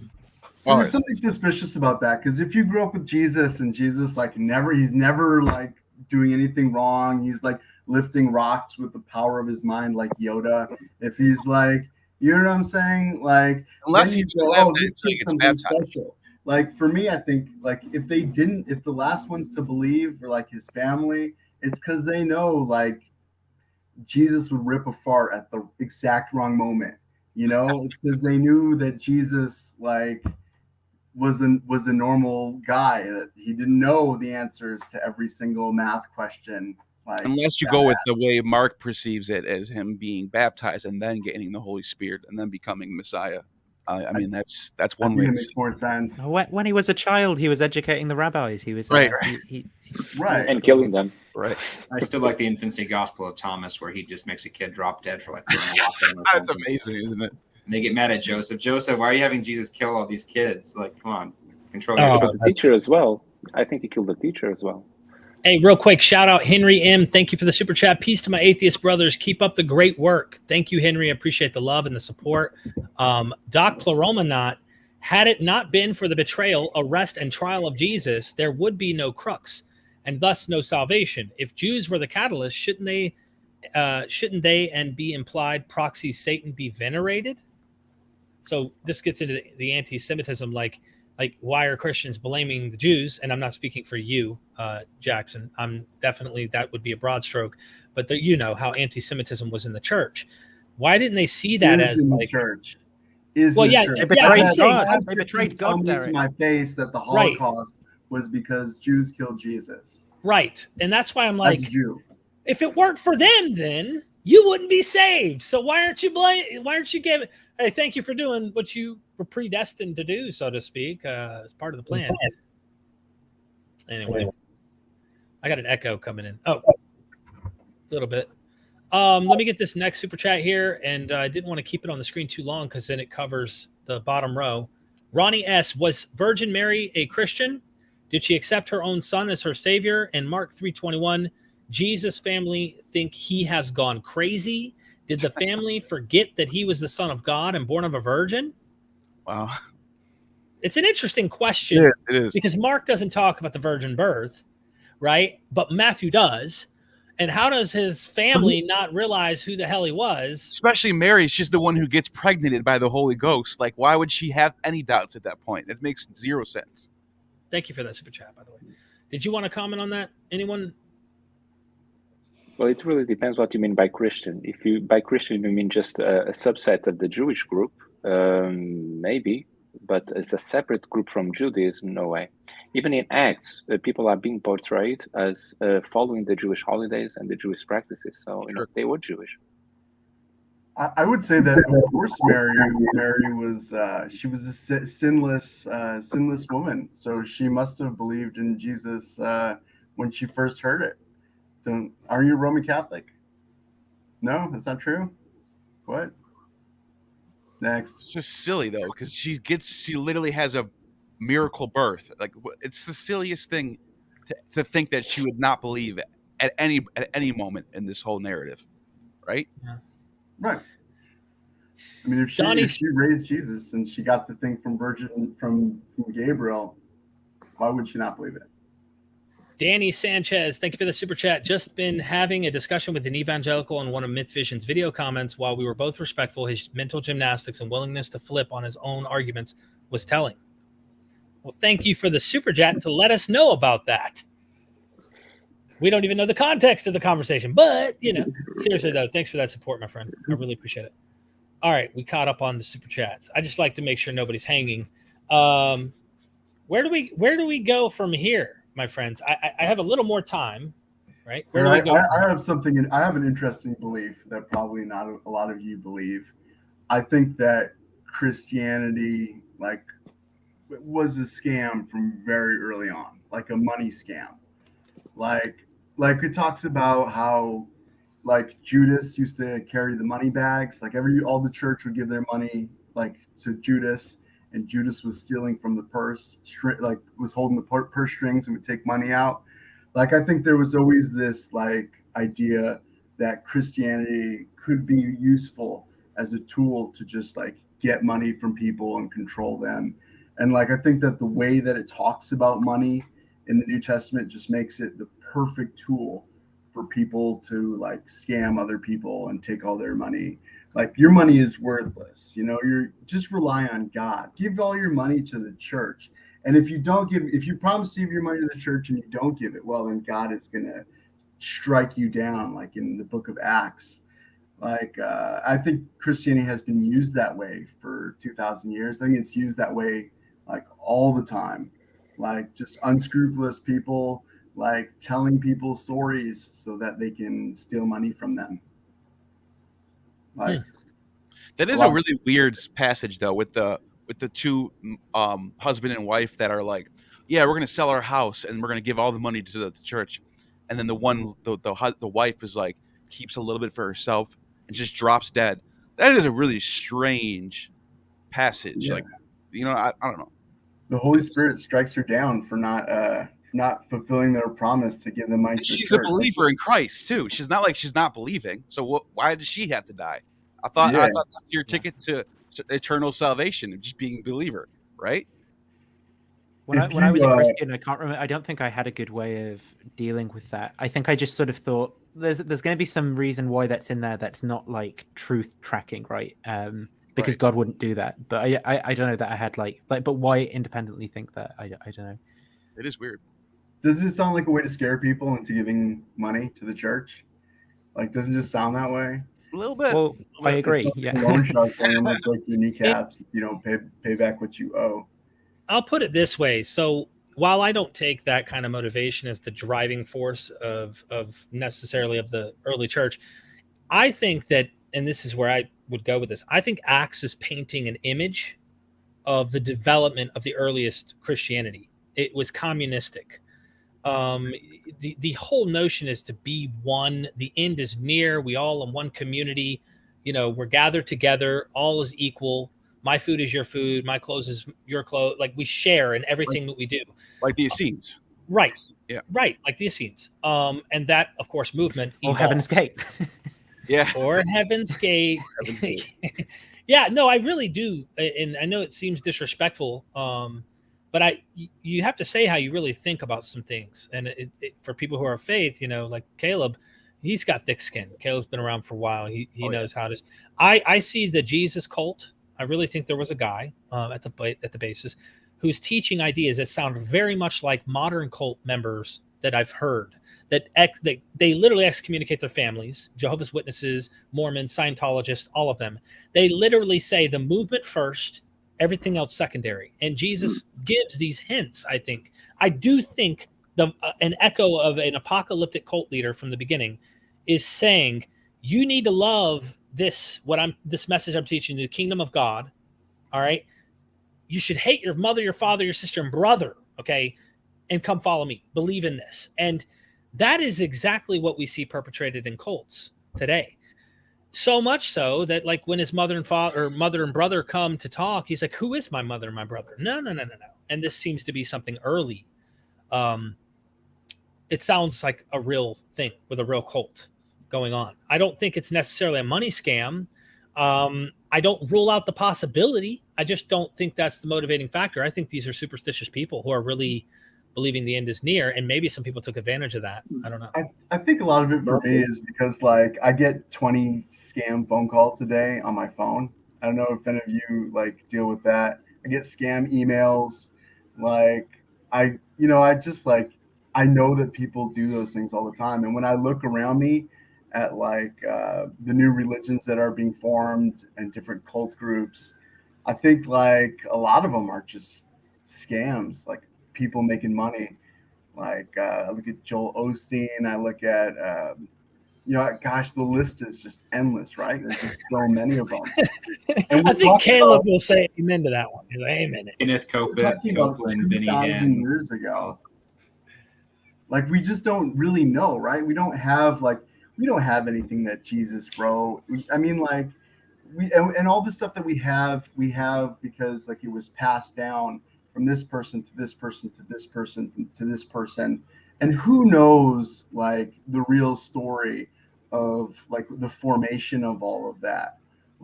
Is there a Q? Was there something before Q? Is Q a combination of this source and that source? Who knows? Because it was all Jerusalem was destroyed in right after Jesus, not that long after Jesus. We're really talking about the muddiness of history. I've never seen a miracle, but I've seen a lot of bullshit and shitty people. That's what I have seen. So See a lot of both. Well, hey, shout out to the Perfect Dawa. Welcome, Jonathan. Welcome. Welcome. Thank you. Hello. Hello. Can you guys hear me? Yep. Oh yeah. I had one Yeah, question. I can hear you. For Christians, I'm from India and I'm pretty much ignorant about the Bible, the literature.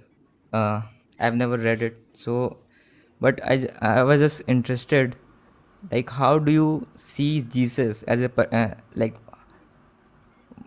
how do you, what will you say, how was Jesus as a person? What was his personality? And how do you see somebody should be like Jesus Christ? So Like, was he cool, or like, was he brave, or something? Like, how will you categorize him as a person?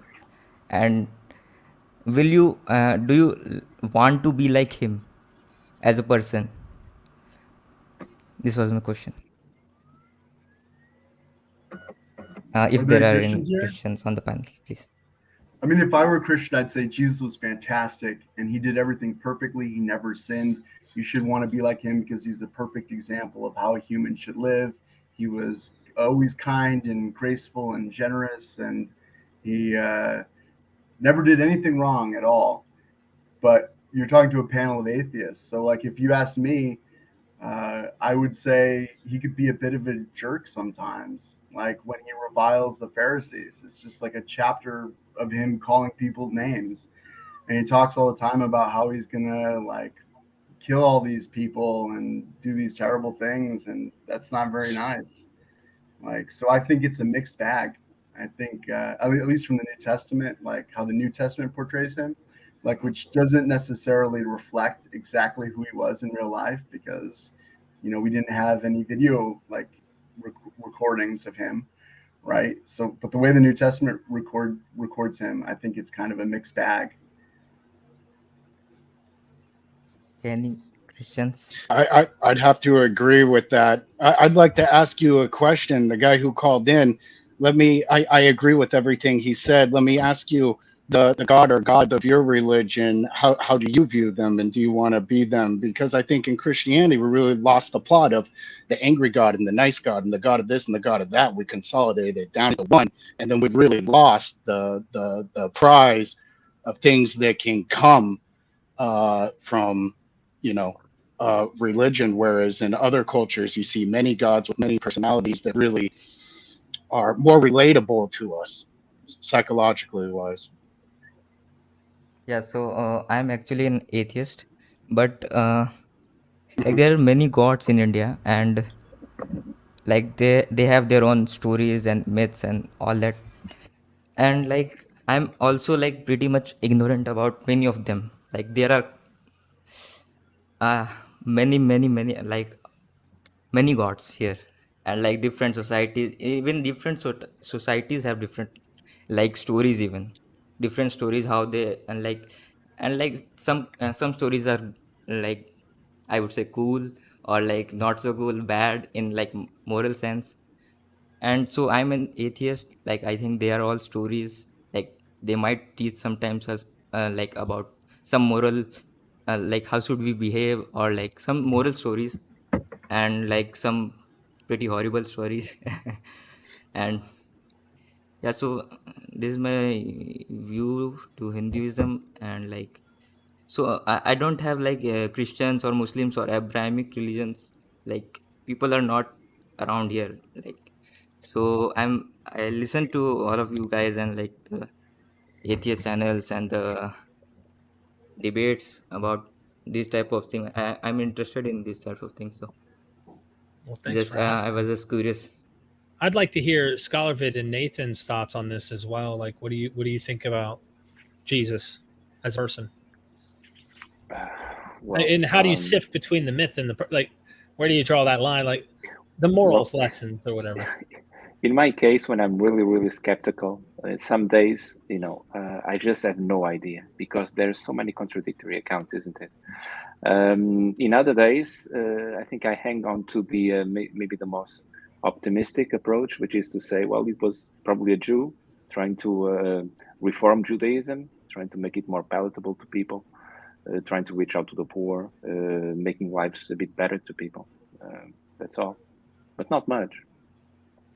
Was he brave or something like that? Cool. I have no Anything idea. like that? If we take Like it, from the I'm stories. willing to say yes, and I'll say the reason why I think he would have been is I think there may be some truth, and I mean this is me granting some things. So I couldn't prove this to you, but I think that there's some truth to him cleansing a temple or attempting to.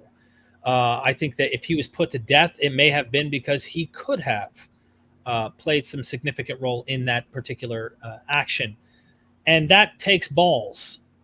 especially when you know Rome, it will jack you up. But if you think the angels of God are going to come down out of heaven and rescue you or join you, you know, people do things. I'll just say that, just to be polite. It's like people will do things if they think Big Brother's right there on the other side of the clouds and he's coming to protect me. Don't worry.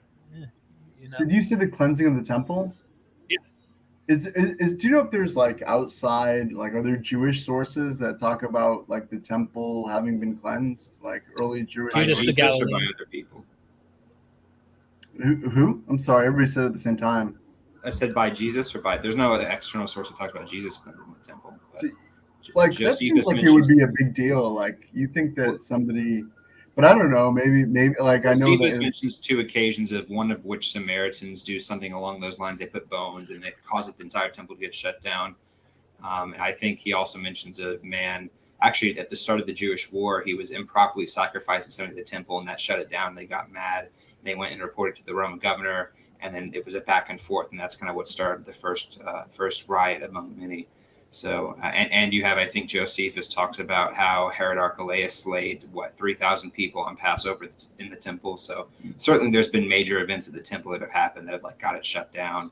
And Philo doesn't mention any of those things either. It's Josephus' only source for that. Josephus doesn't say anything about Jesus cleansing the temple. Right. Well, Philo doesn't say anything about what Josephus says about the temple either, though. So that doesn't surprise me. Yeah, and there's historians we don't have even that wrote on subjects that we just don't have, and you kind of wonder, is there something we're missing? That's why all I could do is give you what I think, and I think that if you look at, you know how Christian apologists will argue, Caleb, but not mainly you. I'm saying you're way more relaxed than the Christian apologists I'm speaking of, but they die on the hill of, well, they're willing to die for their faith.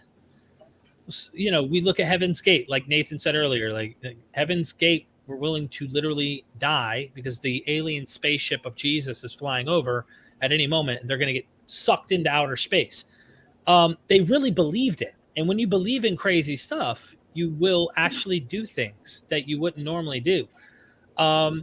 If this Jesus guy really believes the end is near and somehow he's playing a pivotal role in that, that could be the case. I know Paul thought that. Look at Paul. Paul's like bragging about the wounds he's getting. This guy's yes, I got beat 3 times. I got kicked out of synagogues. They whipped me 30. Like, this isn't from Acts. I'm saying from Paul's own letters, he's saying this stuff, which raises real red flags to me. Like, this guy really believes the mission he's doing. And so much that Paul even talks about the inflictions he's receiving are filling up what was lacking in Christ's. Like this idea that maybe Jesus's sacrifice wasn't the totality of everything that was expected. Martyrdom was part of the mission, it seems. The idea of suffering may be part of the whole program. And if you wanted to suffer, go cleanse the temple. See what happens to you. If you wanted to suffer, go into a synagogue and tell them how they don't know what they're talking about. See what happens to you. Or, you know, I imagine. So. Yeah. Plus, if Paul was always being honest about his beliefs, his time frame was very short, wasn't it? You know, he was not projecting his life as, you know, lasting for maybe 30 or 40 additional years. So it's very plausible that he was compacting his life in that very short lifespan. So he had to make it count, right? So he was putting everything in there, not looking for a long life, I think. Yeah, it was over for him. He was waiting for Jesus to come any moment. Yeah. What do you think, Nathan? I think you wanted to say something about the nature of Jesus. I was only going to say, I basically agree with what Derek said. I don't know about if I think the cleansing of the temple, there's like a historical memory there necessarily, but you know, we just piece together what we know about Jesus from kind of common things that we find across the Gospels. You know, what kind of fits with what we observe in new religious movements, what fits with our background knowledge about the kind of cultural context that Jesus is in, and things like that. And we try to build up a picture of what things might be historical. And I do think that background knowledge does play a big role there. So plausibly, I mean, maybe there's something there that Christian apologists could focus on in terms of changing background knowledge to kind of establish more beliefs that might get you to think that something miraculous or divine truly did take place in Jesus' life as you assess the evidence. But yeah, I don't know. I think he was probably. It's interesting where you draw that line between sort of like being brave or virtuous and just being kind of like deluded. There are certain things that I think happened in Jesus' life that I do think is sort of brave in a sense, but then it's like, well, is it sort of virtuous if he has these sort of false beliefs about the way reality is that are kind of guiding the way that he's acting and stuff? But yeah, is what we call brave really someone who is delusional in a certain respect, and we are calling it brave because they've got this sword and they go to the front line, no, for freedom, and it's like, yeah, that's. Do you really have to do that? Oh, history, write it in history. It's so bad. It's so sad that we don't have like more accounts from people who like were on the other side of this. Because like I'm thinking of world events today. Like if you live in a certain country, which I'm not going to name, you may have very different thoughts about their leader. Like whether he's a good guy who's saving another country from Nazis, or whether he's a bad guy who's like, depending on whether you live on the east or you live in the west, your views on this person may be totally different, right? But who knows? We're talking about 2,000 years ago in a city that was destroyed soon after like this stuff happened. Who knows, man? Yeah. It's a funny thing. It's interesting to think about. Gabriello, so you keep looking like you want to say something, and like my mouth is so big that I probably keep opening it every time that you go to speak. I have been wanting to ask you this question for a while now to all of you. Before Jesus Christ, what did people believe in, like in 1,000 years ago? So before Jesus? Yes. Sex and money. That's what people have always believed in. Everything else is secondary, like a way to get those. It just depends on where you lived. Gods were regional. Gods were local. Gods were attached to a land. So if you were conquered, typically, you might adopt that deity too. So it just depends on where you lived and what happened to your nation. If they got defeated by another country, you might adopt a new god. In new rulers, I think go ahead.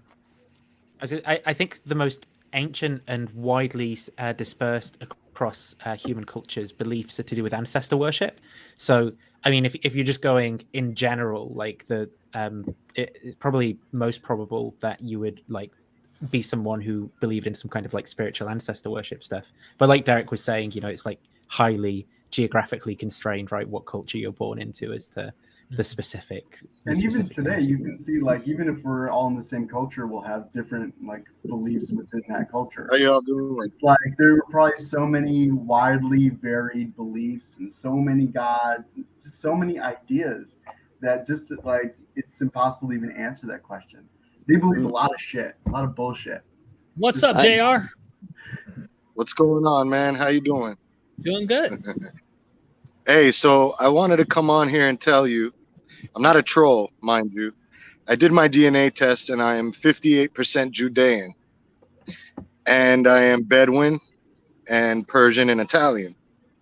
So modern day DNA tests, you can see the migration patterns of the people. Well, in the case of a genetic Jew, you can see our enslavement patterns. In other words, I would have been part of the Persian enslavement, and I would have been part of the Italian when Rome came in. First of all. Second of all, I did my DNA test with National Geographic, and the Bedouin and Judean links me to Qumran. So I am one of the few people who are last descendants of the Quranites, excuse me. So I wanted to come on the show and just, let the world know, hey, we still exist. We're still here. Well, if this is true and taking your word for it, that's interesting, man. It really is. If you were really related to some of the people who went through all of this stuff, that's awesome. you know, it's kind of interesting. We highlight only certain portions of history that become relevant. I kind of wonder how many people from different regions, you know, actually have blood of significance. But because Judeo-Christianity, if you will, Abrahamic faith became the thing, it'd be cool to find out someone was connected to like somehow the original people of Odin or Thor religions. And, you know, like it would be cool to find those things out, but I don't think it'll happen. Hey, Derek, question. Have you ever read Eisenman's book about James or heard about Eisenman's book about James? I've heard of it. I never read it. James, the brother of Jesus. I read it like a long time ago, and he sort of connects like Qumran to like the early Christians. Right. Right. I don't know like if it's true or not. Who knows? But that's well. I could say this much.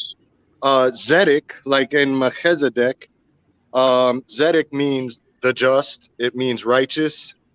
It means light. So therefore, the sons of light would be the sons of Zedek. And the fact that James, the just, indicates that he should be related to Zedek. And the fact that that's Jesus's brother would make me believe that they were all related. It's possible. Just that fact. Do you have any magic powers? Just that fact. Can you walk on water, bro? You've got to be able to walk on water. Have you considered changing your name? Have you considered changing your name to Teacher of Righteousness? Yeah, exactly. The Teacher of Righteousness would be a Zedek. Like, for example, my name in Hebrew, if you translate my English name into Hebrew, it would be Yadin. So if I were to say I'm from Qumran, I would say I'm Yadin Zedek. But at the end of the day, that doesn't mean that that's what it is. What's up, Daniel? Hey guys, how are you? Love your show, Derek. Hey, welcome. Thank you. Yeah. Oh, he just wanted to tell us, man, made us all jealous, and then he just left like that. What the heck, man? I'm going to head off, Derek, as well, but thanks for having me on. See you around. Thank you, Nathan. Hey, go subscribe to Digital Gnosis. He has a YouTube channel. You've been doing big things over there, bro. So I'm looking forward to more from you this year. Yeah, I've been watching a lot. It's really good. Thank you. Yeah, me and James are on. We're going to be on Rationality Rules channel this Saturday, well, depending on where you are in the world, going over like all of Jordan Peterson's stuff in about 8 hours or so. So if people are interested in that. I'm amazed you can do 8-hour streams too. I've done 4-hour streams and it killed me. It took the life out of me. I don't know how you can do 8-hour streams. I'm impressed. Oh, yeah. It kills me as well. If I could interject for a minute. I have a question for you, Derek. If you heard this concept, this is how I'm understanding everything now at the age of 36, unfortunately. But somebody said, if you look at all these biblical texts, you'll see that these are all written by kings, about kings, for kings. And the first thing that really changed my perception on what's going on with all these biblical texts and religions throughout history is there was that guy, remember, who wrote Caesar's Messiah, and he goes, it's a war campaign. I think it's a war campaign. And all these academics, they're looking at the New Testament like it's specifically just a war campaign for the emperor or the kings or whatever. And then this other guy saying this thing about, it was written by kings, for kings, about kings. And, everybody was into the whole magic thing. Everywhere you look in history, there's magic. Everybody's obsessed with magic and the gods and everything. And that's how I see it now. This is just an evolution of our understanding for the rulers. So you're asking, what's your question specifically, though? Have you heard the same things? Have you come to the same conclusion where you go, this is, it's just being rehashed out over and over and over again for the leaders to be better leaders, and they believe there's magic power in it? Yeah, that sounds more like, I guess I would imagine some type of cult might interpret things that way, that would want to say, we have power in this. Let's give it to our leaders. I would guess, I don't know, because I suspect they would have a secret entrance and things like that. You wouldn't be welcome, I guess. I don't draw the conclusions that Caesar's Messiah had, even though at one point I really did. I think that there are some bottom-up better explanations for the development of Christianity and the literature than it being top down. Now, what I mean by top down is that these are emperors that are signing off on, oh, that gospel, we're going to call it Mark. I approve of it. Here's the stamp. I don't think that these are like Caesar did that. I'm not saying it's not possible, but from everything I'm looking at, I don't draw that conclusion anymore. I think that these are Jews, radical apocalyptic Jews, who have in mind the end is near. And the Gospels, I do think, are written by elites, meaning they're sophisticated, educated class. That doesn't mean Vespasian or Titus wrote them or approved of them being written necessarily. But they work in the hand of Rome. At some point later on, it kind of benefited them to use this, if you will, as a political means.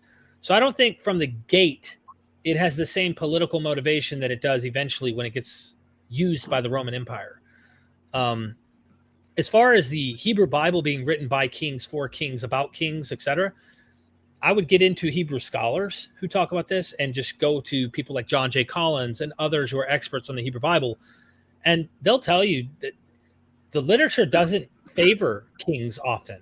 There's a lot of reasons to think that, no, this is written by some probably prophet figure, a lot of the literature, not all, who actually is thinking in some religious terms, but he may work for a king because kings hired prophets. It was like, you would want a bunch of people who would predict your future. They believed in superstitions. You remember watching the movie 300? Well, Leonidas goes up and he beseeches the gods on whether they're going to win the war or not. And they have these omens done and this beautiful virgin girls floating in the air and whatnot. Like, this is like the oracles that are taking place, and they're wanting to hear oracles. Well, prophets were like that in the ancient world. So if you see some reflection of knowing what was going on in imperial rules and knowing what was happening at the top, it's probably because a prophet is working with these kings. So to know whether they were influencing it in some way, maybe. In other cases, oftentimes, most of the time, a cool prophet who made history was one who was a contrarian, who was one who came on the scene and said, no, you're going to fall. You're going to die tomorrow. Those are the ones you remember. It's not the guys who go along with the king. Throw me another shekel. The king, you will be successful in the battle tomorrow. So there's a lot of reasons why I don't draw those conclusions. And I could be wrong. Yeah, they're often not very kind, like in the things that they say about the king. Like, but you know what's interesting? I just had a thought. Like, you know how a lot of the books in the New Testament, like a lot of the letters are pseudepigraphal. They're written by somebody else who sort of has their own like religious agenda, and the best way to get it across is just to pretend to be Paul or pretend to be Peter or pretend to, like, I wonder how much of the Old Testament, is just somebody who had some religious ideas about like the political situation and why things happened for that reason. They sort of just write some stuff to get their view across, and it gets adopted because people like it. I mean, there's no way of really knowing, is there? I don't think there is. Who knows? I'm going to take us. Thank you, Derek. Yeah. Take care. Good to see you, Scholar Vid. He has a YouTube channel as well. Tell us about that YouTube before you go. Well, I just post clips of videos that I see that are supposed to debunk religion, namely Christianity. I think the historical analysis of Christianity is very important. I think sometimes, or in most cases, people see and analyze the religion from different standpoints, but they do not communicate. For example, people look into the sociology of religion, anthropology of religion, or even psychology of religion, but when they do history of religion, they don't mix both, right? I think it's important for us to get everything together, and whenever you're doing historical analysis, to rely and grab the knowledge that you can get from other sciences to explain historical facts. Well, I'm going to check it out. I'm going to subscribe. Definitely do. Bye-bye. Thank you. Right, I got a question, guys, if I can. Yeah, ask away, brother. What's the? I actually asked once in a super chat this question, Derek, but I want to hear the take on your take and the take of all the other guys. What is your favorite myth story that appears in the Bible?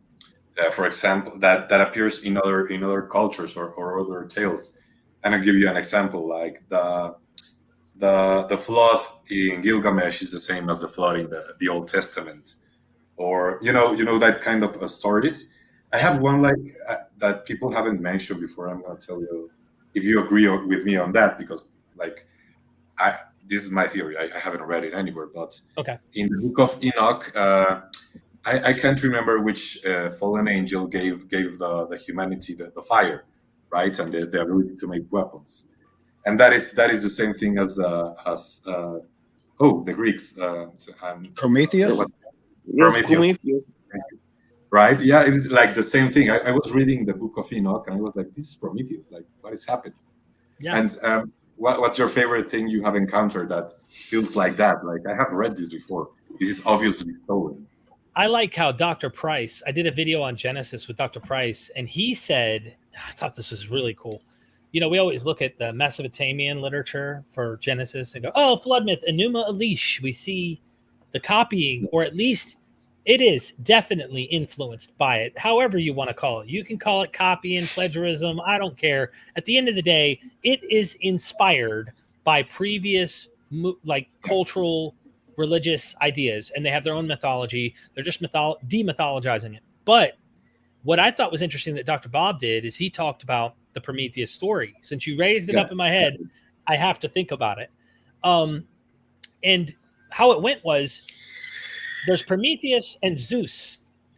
Zeus is the creator, and he has Prometheus who's getting the meat, the sacrifices from the humans. So the humans are finding the animals to sacrifice for the gods because they need food. The gods are hungry and they want the meat. So Prometheus gets the meat, and he is promised by Zeus, listen, you get the meat. I'll let you have all the guts, the fat, you know, all the nasty stuff. I want the filet mignon. I want the nice steak. You know, you could keep everything else and eat. So Prometheus is kind of sick of this, it seems. And so one day he teaches, he's getting the meat from the people, and he fills the jar that he would give the food to Zeus in, and he fills it up mostly with guts. And then on the very top, he puts filet mignon, and then, or the good steak. And then in the other one, he fills it up with good steak and just puts guts at the top. And he hands the full of guts with the steak on top over to Zeus and says, here's your meat. And Zeus eats it and realizes he was tricked. So Prometheus had the good meat. He tricked God. And humans, as well as Prometheus, get cursed by Zeus for doing this very thing. And notice it has to do with food. It has to do with sacrifice where the gods are hungry. There's food. Here's the food. Don't eat from my tree, my food. Don't eat my food in Genesis. There's also this sneaky person, Prometheus, the serpent, whoever the serpent really is. It's not Satan. Well, we know the serpent was just a serpent, right? Are you right. You subscribe to that theory? Like, it's just a serpent. Like the notion that it was later the devil and all that, like that came later, maybe with the English writer, like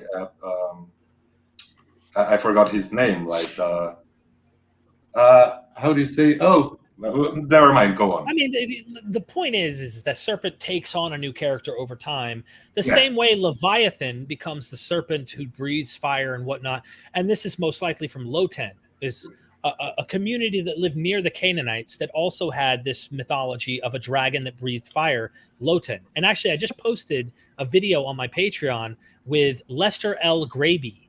Now, he is like legit. He's an emeritus professor. This guy knows the languages. He knows all of that. And we got into Leviathan. We got into Genesis. We got into all sorts of fun stuff, the Exodus. But Prometheus, I think, also plays a part of the myth in Revelation, if I'm not mistaken. I could be wrong here. It might be, who's the god of time in the Greco world, the Greek world? Kronos. Kronos. So Kronos has a bunch of children with Mother Earth. And like he won't pull out. So I guess he keeps making babies and they keep populating the earth. This is part of the mythology. And notice it's always sexual. Like, you weren't lying about that before Jesus. Things were very sexual in the ancient religions. Osiris's penis and Isis, the birthing Horus. Like, everybody's having sex and they love having little god babies. And even Dr. Bob points out in Genesis that the reason he wasn't happy is they ate from the tree, becoming like God, And now they have the chance to eat from the tree of life, which would make them divine, and they learn how to procreate. So he's like, God doesn't want a bunch of other gods procreating. Kick them out before they eat and become a god. Let's get them out of here. And it's interesting when you see it from the ancient respect. Like, who was it in the chat? How can you trick God, right? Prometheus tricked Zeus, who was God. In these days, gods didn't have they weren't omni. There was no all-knowing, all-powerful, no. Like, they competed, they battled. Marduk fought to try and become the chief of gods. Like, you know, they weren't even, sometimes, even in the ancient Mesopotamian religions, they could die. Gods could eventually die. What the? This is why euhemerism came on the scene. They said, hold on, how can a god die? By the time you get there, philosophy's developed, gods are immortal, they can't die. So you have someone like Euhemerus who comes on the scene and he goes, maybe these gods were ancient kings, ancient men who became deified. And there's that explanation. And then there's, of course, the idea that they were probably some natural force that becomes anthropomorphized. So the volcano becomes a god. Or the storm, the lightning, you hear that thunderclap? That's Zeus on the other side of the cloud. You know, like all sorts of interesting ideas. I can't tell you one story, though, that I like. I like Derek, all your food stories have made me so hungry that I'm going to have to check out in a second. But I was just going to say, like, you asked for ours, so I'll give you mine. I mean, like, I love them all. Like, we got ghosts. We got, like, magic potions.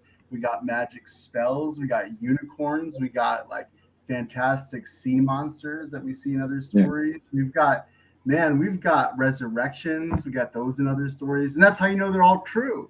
Like, how many people believe in ghosts, right? And have seen ghosts. Like, so they must be true. There must be ghosts, and the Bible must be true. And with that, I'm gonna go eat some ghosts. Thank you, man. Go eat some ghosts. And thanks for joining, bro. And just to be clear, I was thinking about Paradise Lost when the serpent thing. Paradise Lost. Yeah, I've never read it, actually. I should, but I haven't read it. I've heard you got to take it with a grain of salt, obviously. Well, but it's a fan fiction thing. Well, yeah, everything is a fan fiction thing, right? I don't know. I'm an atheist, so I look at it that way. But yeah, like, you have to. It's the equivalent of the Divine Comedy, but for British people. Like the Divine Comedy made in our minds the idea of certain type of hell, and Paradise Lost made that, but for the creation, because the creation in the Bible is like half a page long, and like the thing most Catholics above all think of the creation and Adam and Eve and the serpent and all that kind of things comes from Paradise Lost, and it's quite interesting. Yeah. Oh, let me before we go, because I'm gonna have to leave here too in just a moment. I wanted to mention Sobek. Which Alan? What is it? The name you put up here? I just started to search it just to see if I could get him. Where are you at? Is chat moving that quick? Bear with me here. Edward Watts. Email me if you would. Derek@mythvisionpodcast.com. I'll look up the academic and see what they have to bring to the table. Did you have any final questions you wanted to ask me before I go? Anybody? Yes. The thing with religious belief, I think it's okay that we people can have our own beliefs, but I think it's wrong when people say that I believe the right thing and you don't believe in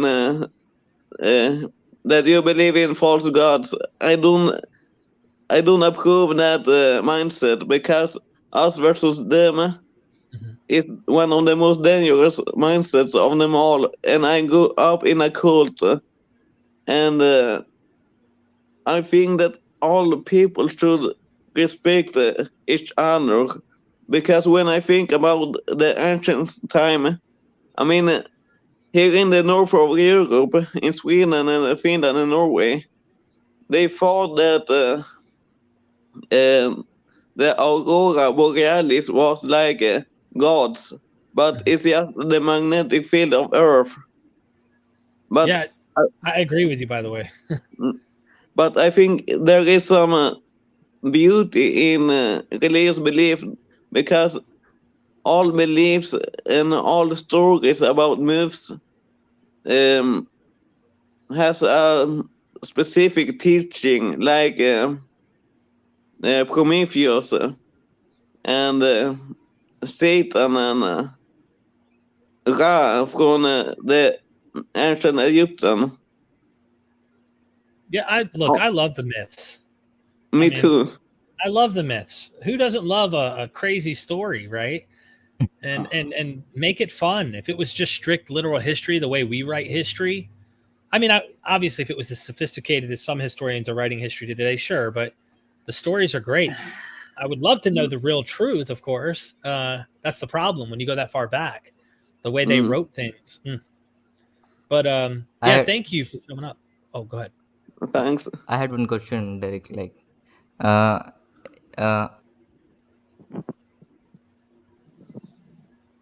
think he accidentally pressed the wrong button or something. All right, let me get this super chat real quick here. Carlos Rodriguez, thank you for that super chat. If as Christians say, humans are innately sinful, deceitful, and flawed, then how can the human testimonies on which their belief is based be accorded utter trustworthiness? Incongruous. Wow, Yeah. Thank you. Yeah, I really appreciate that support too. Of course, all the support that everybody's given me to keep this thing going. And I wanted to do a hangout to let people just come and talk. You know, I didn't care where you come from. I want to show that too, because I think a lot of people feel kind of, well, he's an atheist. He can't have a conversation with me. Well, I'll tell you what I think. If you want to tell me what you think, we can disagree. And you're back. You hit the wrong button, man. Eric, I want to say thank you. I don't know what happened. Very good to see you again. And if you can invite Reza Aslan, like, it will be really interesting. Oh, Reza Aslan? I've emailed him multiple times to try and get him on, and I'll email him. I'll email him and let you know if he can come on. Yeah. Try and contact him. I've contacted, tried to get a hold of him. I think his book, The Zealot, Jesus, very interesting. Yeah. And I asked this of Bart Ehrman. I asked Bart Ehrman, I said, do you think that he might be writing a zealot movement Jesus because of his Islamic tradition? So like, if I have Jesus carrying a sword, then that can justify my religious background of the conquest. You see, I wondered. I asked Dr. Ehrman that, and he's like, very interesting. I don't know. Very controversial. You're good. Yeah, man. Well, good to Thank see you for having me on. You too, brother. Bye. Derek, if I could ask you. Oh, go ahead. If I could, you know the Bible really, really well. I'm always shocked at how well you know it. Have you seen a rehash of the Marduk story? You know, Tiamat, Apsu. Like, what do you mean, seen? Like a video of it? Or do you mean like no, a rehash in the Bible? Have you? Yeah, the Old Testament, the New Testament, or anywhere else, something about Marduk and. Well, there's this. I think it's in Psalms 88. I could be wrong. Somewhere in Psalms, there seems to be this council where Yahweh takes the supreme seat, becoming chief of the gods, which is something you see in other Mesopotamian, ancient Near Eastern religions, where the god would take that chief spot. And this is me only reading other academics, so like everything I learn is from them. I can't read these sources, you know, I'm only learning from them. But the closest I'd say to the Tiamat battle with Marduk is in Genesis 1. It's right there in front of people's eyes. It is the chaos. It is the darkness that is the water. The water is the chaos. You have the storm. It's kind of, there's this storm. Genesis 1 seems like a storm. In fact, some scholars have saw a pattern to relate Genesis 1 to the flood, the creation of the flood. See, the flood in Genesis 6 is kind of coupled into this Genesis 1 narrative, some say. Some academics are seeing that. And in Genesis 1:2, when you see that the Tehom, there's this word that has, it's like a derivative. It's also a Semitic language that comes from the Mesopotamian. That is Tiamat, Tehom. It's this idea that over the face of the deep, the face of the waters here's the chaos, but God is hovering over it, facing the chaos in a way, hovering that water, and he's kind of speaking. He has power over the chaos, like Marduk had power over Tiamat. And he's speaking, and he has power by words, and that's how he defeats. And from dismantling the chaos, he creates order. In the next 6-7 days, here is the creation of order. And he gives you the exact order: day 1, day 2, day 3. And day 1 correlates to day 4, which is a chiasm. So this is very well written. Genesis 1 is very well written.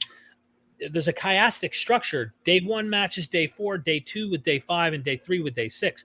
But there seems to be this, it's a demythologizing. So Tiamat's not a dragon, but there is mythology that still pops its head up in the Bible with Job. So when God is flexing on Job, like he literally is saying, hey, man, gird up your loins. I found out from Francesca Stavrakopoulou, who wrote this book, God and Anatomy. She said, God is telling Job, grab your balls. Like we would say to another man, hey, be a man, grab your balls. Come on, man up. God is saying that to Job. Grab your balls and answer me like a man when I'm done telling you. And so what does God do? God tells Job for chapters. I mean, like multiple. Do you feed the birds on the mountains? Are you the one feeding the lions down here? Do you tell the snowflake where to go and you make it in its storehouse? It also tells you a little bit about the cosmology. You get a hint of the ancient idea of how they view the world, the author. It's really interesting. But at the end, he goes to the biggest thing he could brag about. And he goes, what about Leviathan? Now, Leviathan, like I said earlier, there's a word for Loten.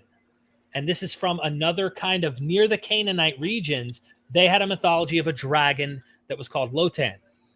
And Dr. Bob talks about this, but I learned this from Lester L. Graby as well. This dragon that breathes fire, that everyone wants to say, oh, it's an alligator, or it's a hippopotamus, or it's this. They try to find some natural means. No, this is mythology. Genesis 1 is demythologizing this Marduk Tiamat scenario. And before that, it was different gods. It was the Anzu bird, and I can't remember the name of the god that's fighting the Anzu bird. We know by intertextuality that that's where it comes from. But with Leviathan, he's fighting this dragon, and he's like, I play with Leviathan like a bird. Like, I have complete control. Can you pierce its scales with a hook? All of these interesting things that Job says, that is a hint at this idea that Leviathan is this Tiamat, and that Yahweh, just like Baal, would fight the dragon or fight the deity, whatever it might be, to create order out of its carcass, because it's a chaos dragon. We see the same myth pop up in the book of Revelation. When it talks about the dragon I saw come out of the sea. What? A dragon comes out of the sea? What are you talking about? Now, they symbolize the chaos oftentimes. So here you have the Rome. Rome is this beast that comes out of the sea, and it just goes on and on. I mean, it's really, really cool how the myth takes a new form over time, but that's why we're MythVision. You know, we look at this stuff and we get into this, and it's really fun. That's fascinating. But I have a question. The thing is that I always have new questions, and I always ask myself impossible questions like, how is life created? I can't create a life, but I know how to start the process of creating a life, but I can't create it. Right. So I'm wondering if you have an answer to that question. So where is this the question of, like, how do we get here? Yes. I would say this is what I would say, right? Everyone has a guess. Different mythologies say God created us from dirt, or, you know, someone else might have another creation story. They don't know. No one knows exactly how all this happened, but I think our best chance at figuring it out would be getting into science, something that can be testable and observable. I honestly believe, I used to hate evolution. I didn't believe it at all. I didn't think it was true. I didn't think that we evolved. We're special, don't you know? And nobody likes to not be special. So I couldn't imagine that we actually came from other species over a long period of time. my investigation into that actually led me down a path of saying, okay, if my parents came from their parents who came from their parents, and you go far enough back, well, where did that come from? At some point, religions want to say we were created, because every religion we have written, that we have evidence of writing religion, you can't go back further than like 5,000 years. So no one's around to observe 5,000 years ago a species that doesn't look human. We're all still humans. We've been around for a couple 100,000 years in the same form that we are right now. And so I don't imagine them to know, that we came from previous species, but that's why I would take that kind of approach if I were trying to figure out where we came from. And then where did the first living organism come from? So you finally go all the way back. Where did that come from? Is abiogenesis true? Well, I think some form of it is, even if we don't know how it happened. That's me, right? Unless someone wants to say an angel of God, or God came down with a wand and said, life. Came from some other dimension and brought life. I mean, you could come up with any position you want, but for me, it would be all I can do is test it based on my experience, the laws of nature that we can test and observe, and try to work backwards and observe and find out what we can find out. Other than that, I don't know. And if you ask me, why do we exist? I don't know. I don't know if there's an answer for why. That's a philosophical question that people like to ask all the time. But that's the thing. We are not that advanced to find it out, because how did the universe start? They say that the Big Bang started everything, and I don't know either, but maybe everything started with a Big Bang. But when I think about the Big Bang, the comet that destroyed the dinosaurs,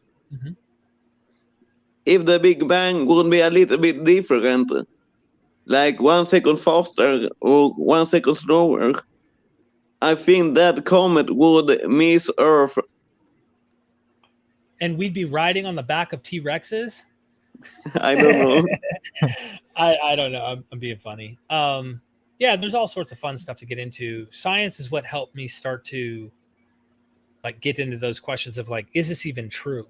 Because at first I believed in this stuff, and then I started realizing there's more I didn't know that they don't tell you at church. They don't tell you about Leviathan, creation mythology. They don't tell you all this fun stuff. And that's what I think makes people like me obsessed. I see it and then I go, oh, snap. Now my eyes won't leave it, so I'm focused on it, and it makes me think they're lying because they don't tell me, or either they don't know. And that once you do that and you start asking questions, you want to look into science and stuff too. So anyway, but gentlemen, I must go. I got to get off of here. It's been really fun chatting with you, and I'm going to go eat some dinner. Okay. Thank you so much, Derek. Listen, are you going to do this again? Yeah, I'll do this periodically. I'm so busy, man. Today I just decided, let's hang out. Nice. Thank you so much. I appreciate it. Thanks for having me, Derek. And you're doing a great job. Thank you. And I like your content very much. Thank you so much. And someday I'd like to explore Hinduism in their mythology, approaching it the same way I approach everything, getting to get into the myth and find out the stories and how they develop and stuff. I'm not interested in dealing with apologists. I don't want to talk with people who want to defend and prove it and oh no, Vishnu is true, and no. I'm just get out of my face. I want to deal with the scholarship. I want to deal with source material, stuff like that. Yeah, there are lots of stories here, like weird stories. It will be fun to listen. It all started with a big bang, if you know what I mean. Yeah. So, love you all, and thank you so much, seriously, for the support. Everybody who joined in today from various walks of life. I want to keep having these conversations and show everybody we're all humans, and we should be on the same team. But I think ideologies kind of sometimes do cut through that and cause people to view people in negative ways. Today's platform kind of showed that no matter what you believe at the end of the day, I think we can have a conversation, and this is a start in the right path. I think we need to keep doing this more, and more people have these conversations. You can think I'm wrong. You can think I'm going to hell. I think that's a horrible idea to believe. But at the end of the day, I just wish people would get along more. So love y'all. Thank you so much. Have a nice day. Great job. You too, my friend. And sorry about your family member. If you need to message me, feel free to message me. You can email me or you can find me on social media. Okay? Yeah, I mean, it would be nice to share my story in your channel, because I know that you have interviewed some people, and it would be nice to tell you my story. How you left the cult? Yes, you know, the Watchtower Society and the Jehovah's Witnesses. Yeah. Yeah, I'd love to chat with you someday about that for sure. Okay. Thank you, my brother. Love everybody. Don't forget, ladies and gentlemen, we are MythVision. MythVision. Don't any of you have the guts to play for blood? I'm your huckleberry. That's just my game.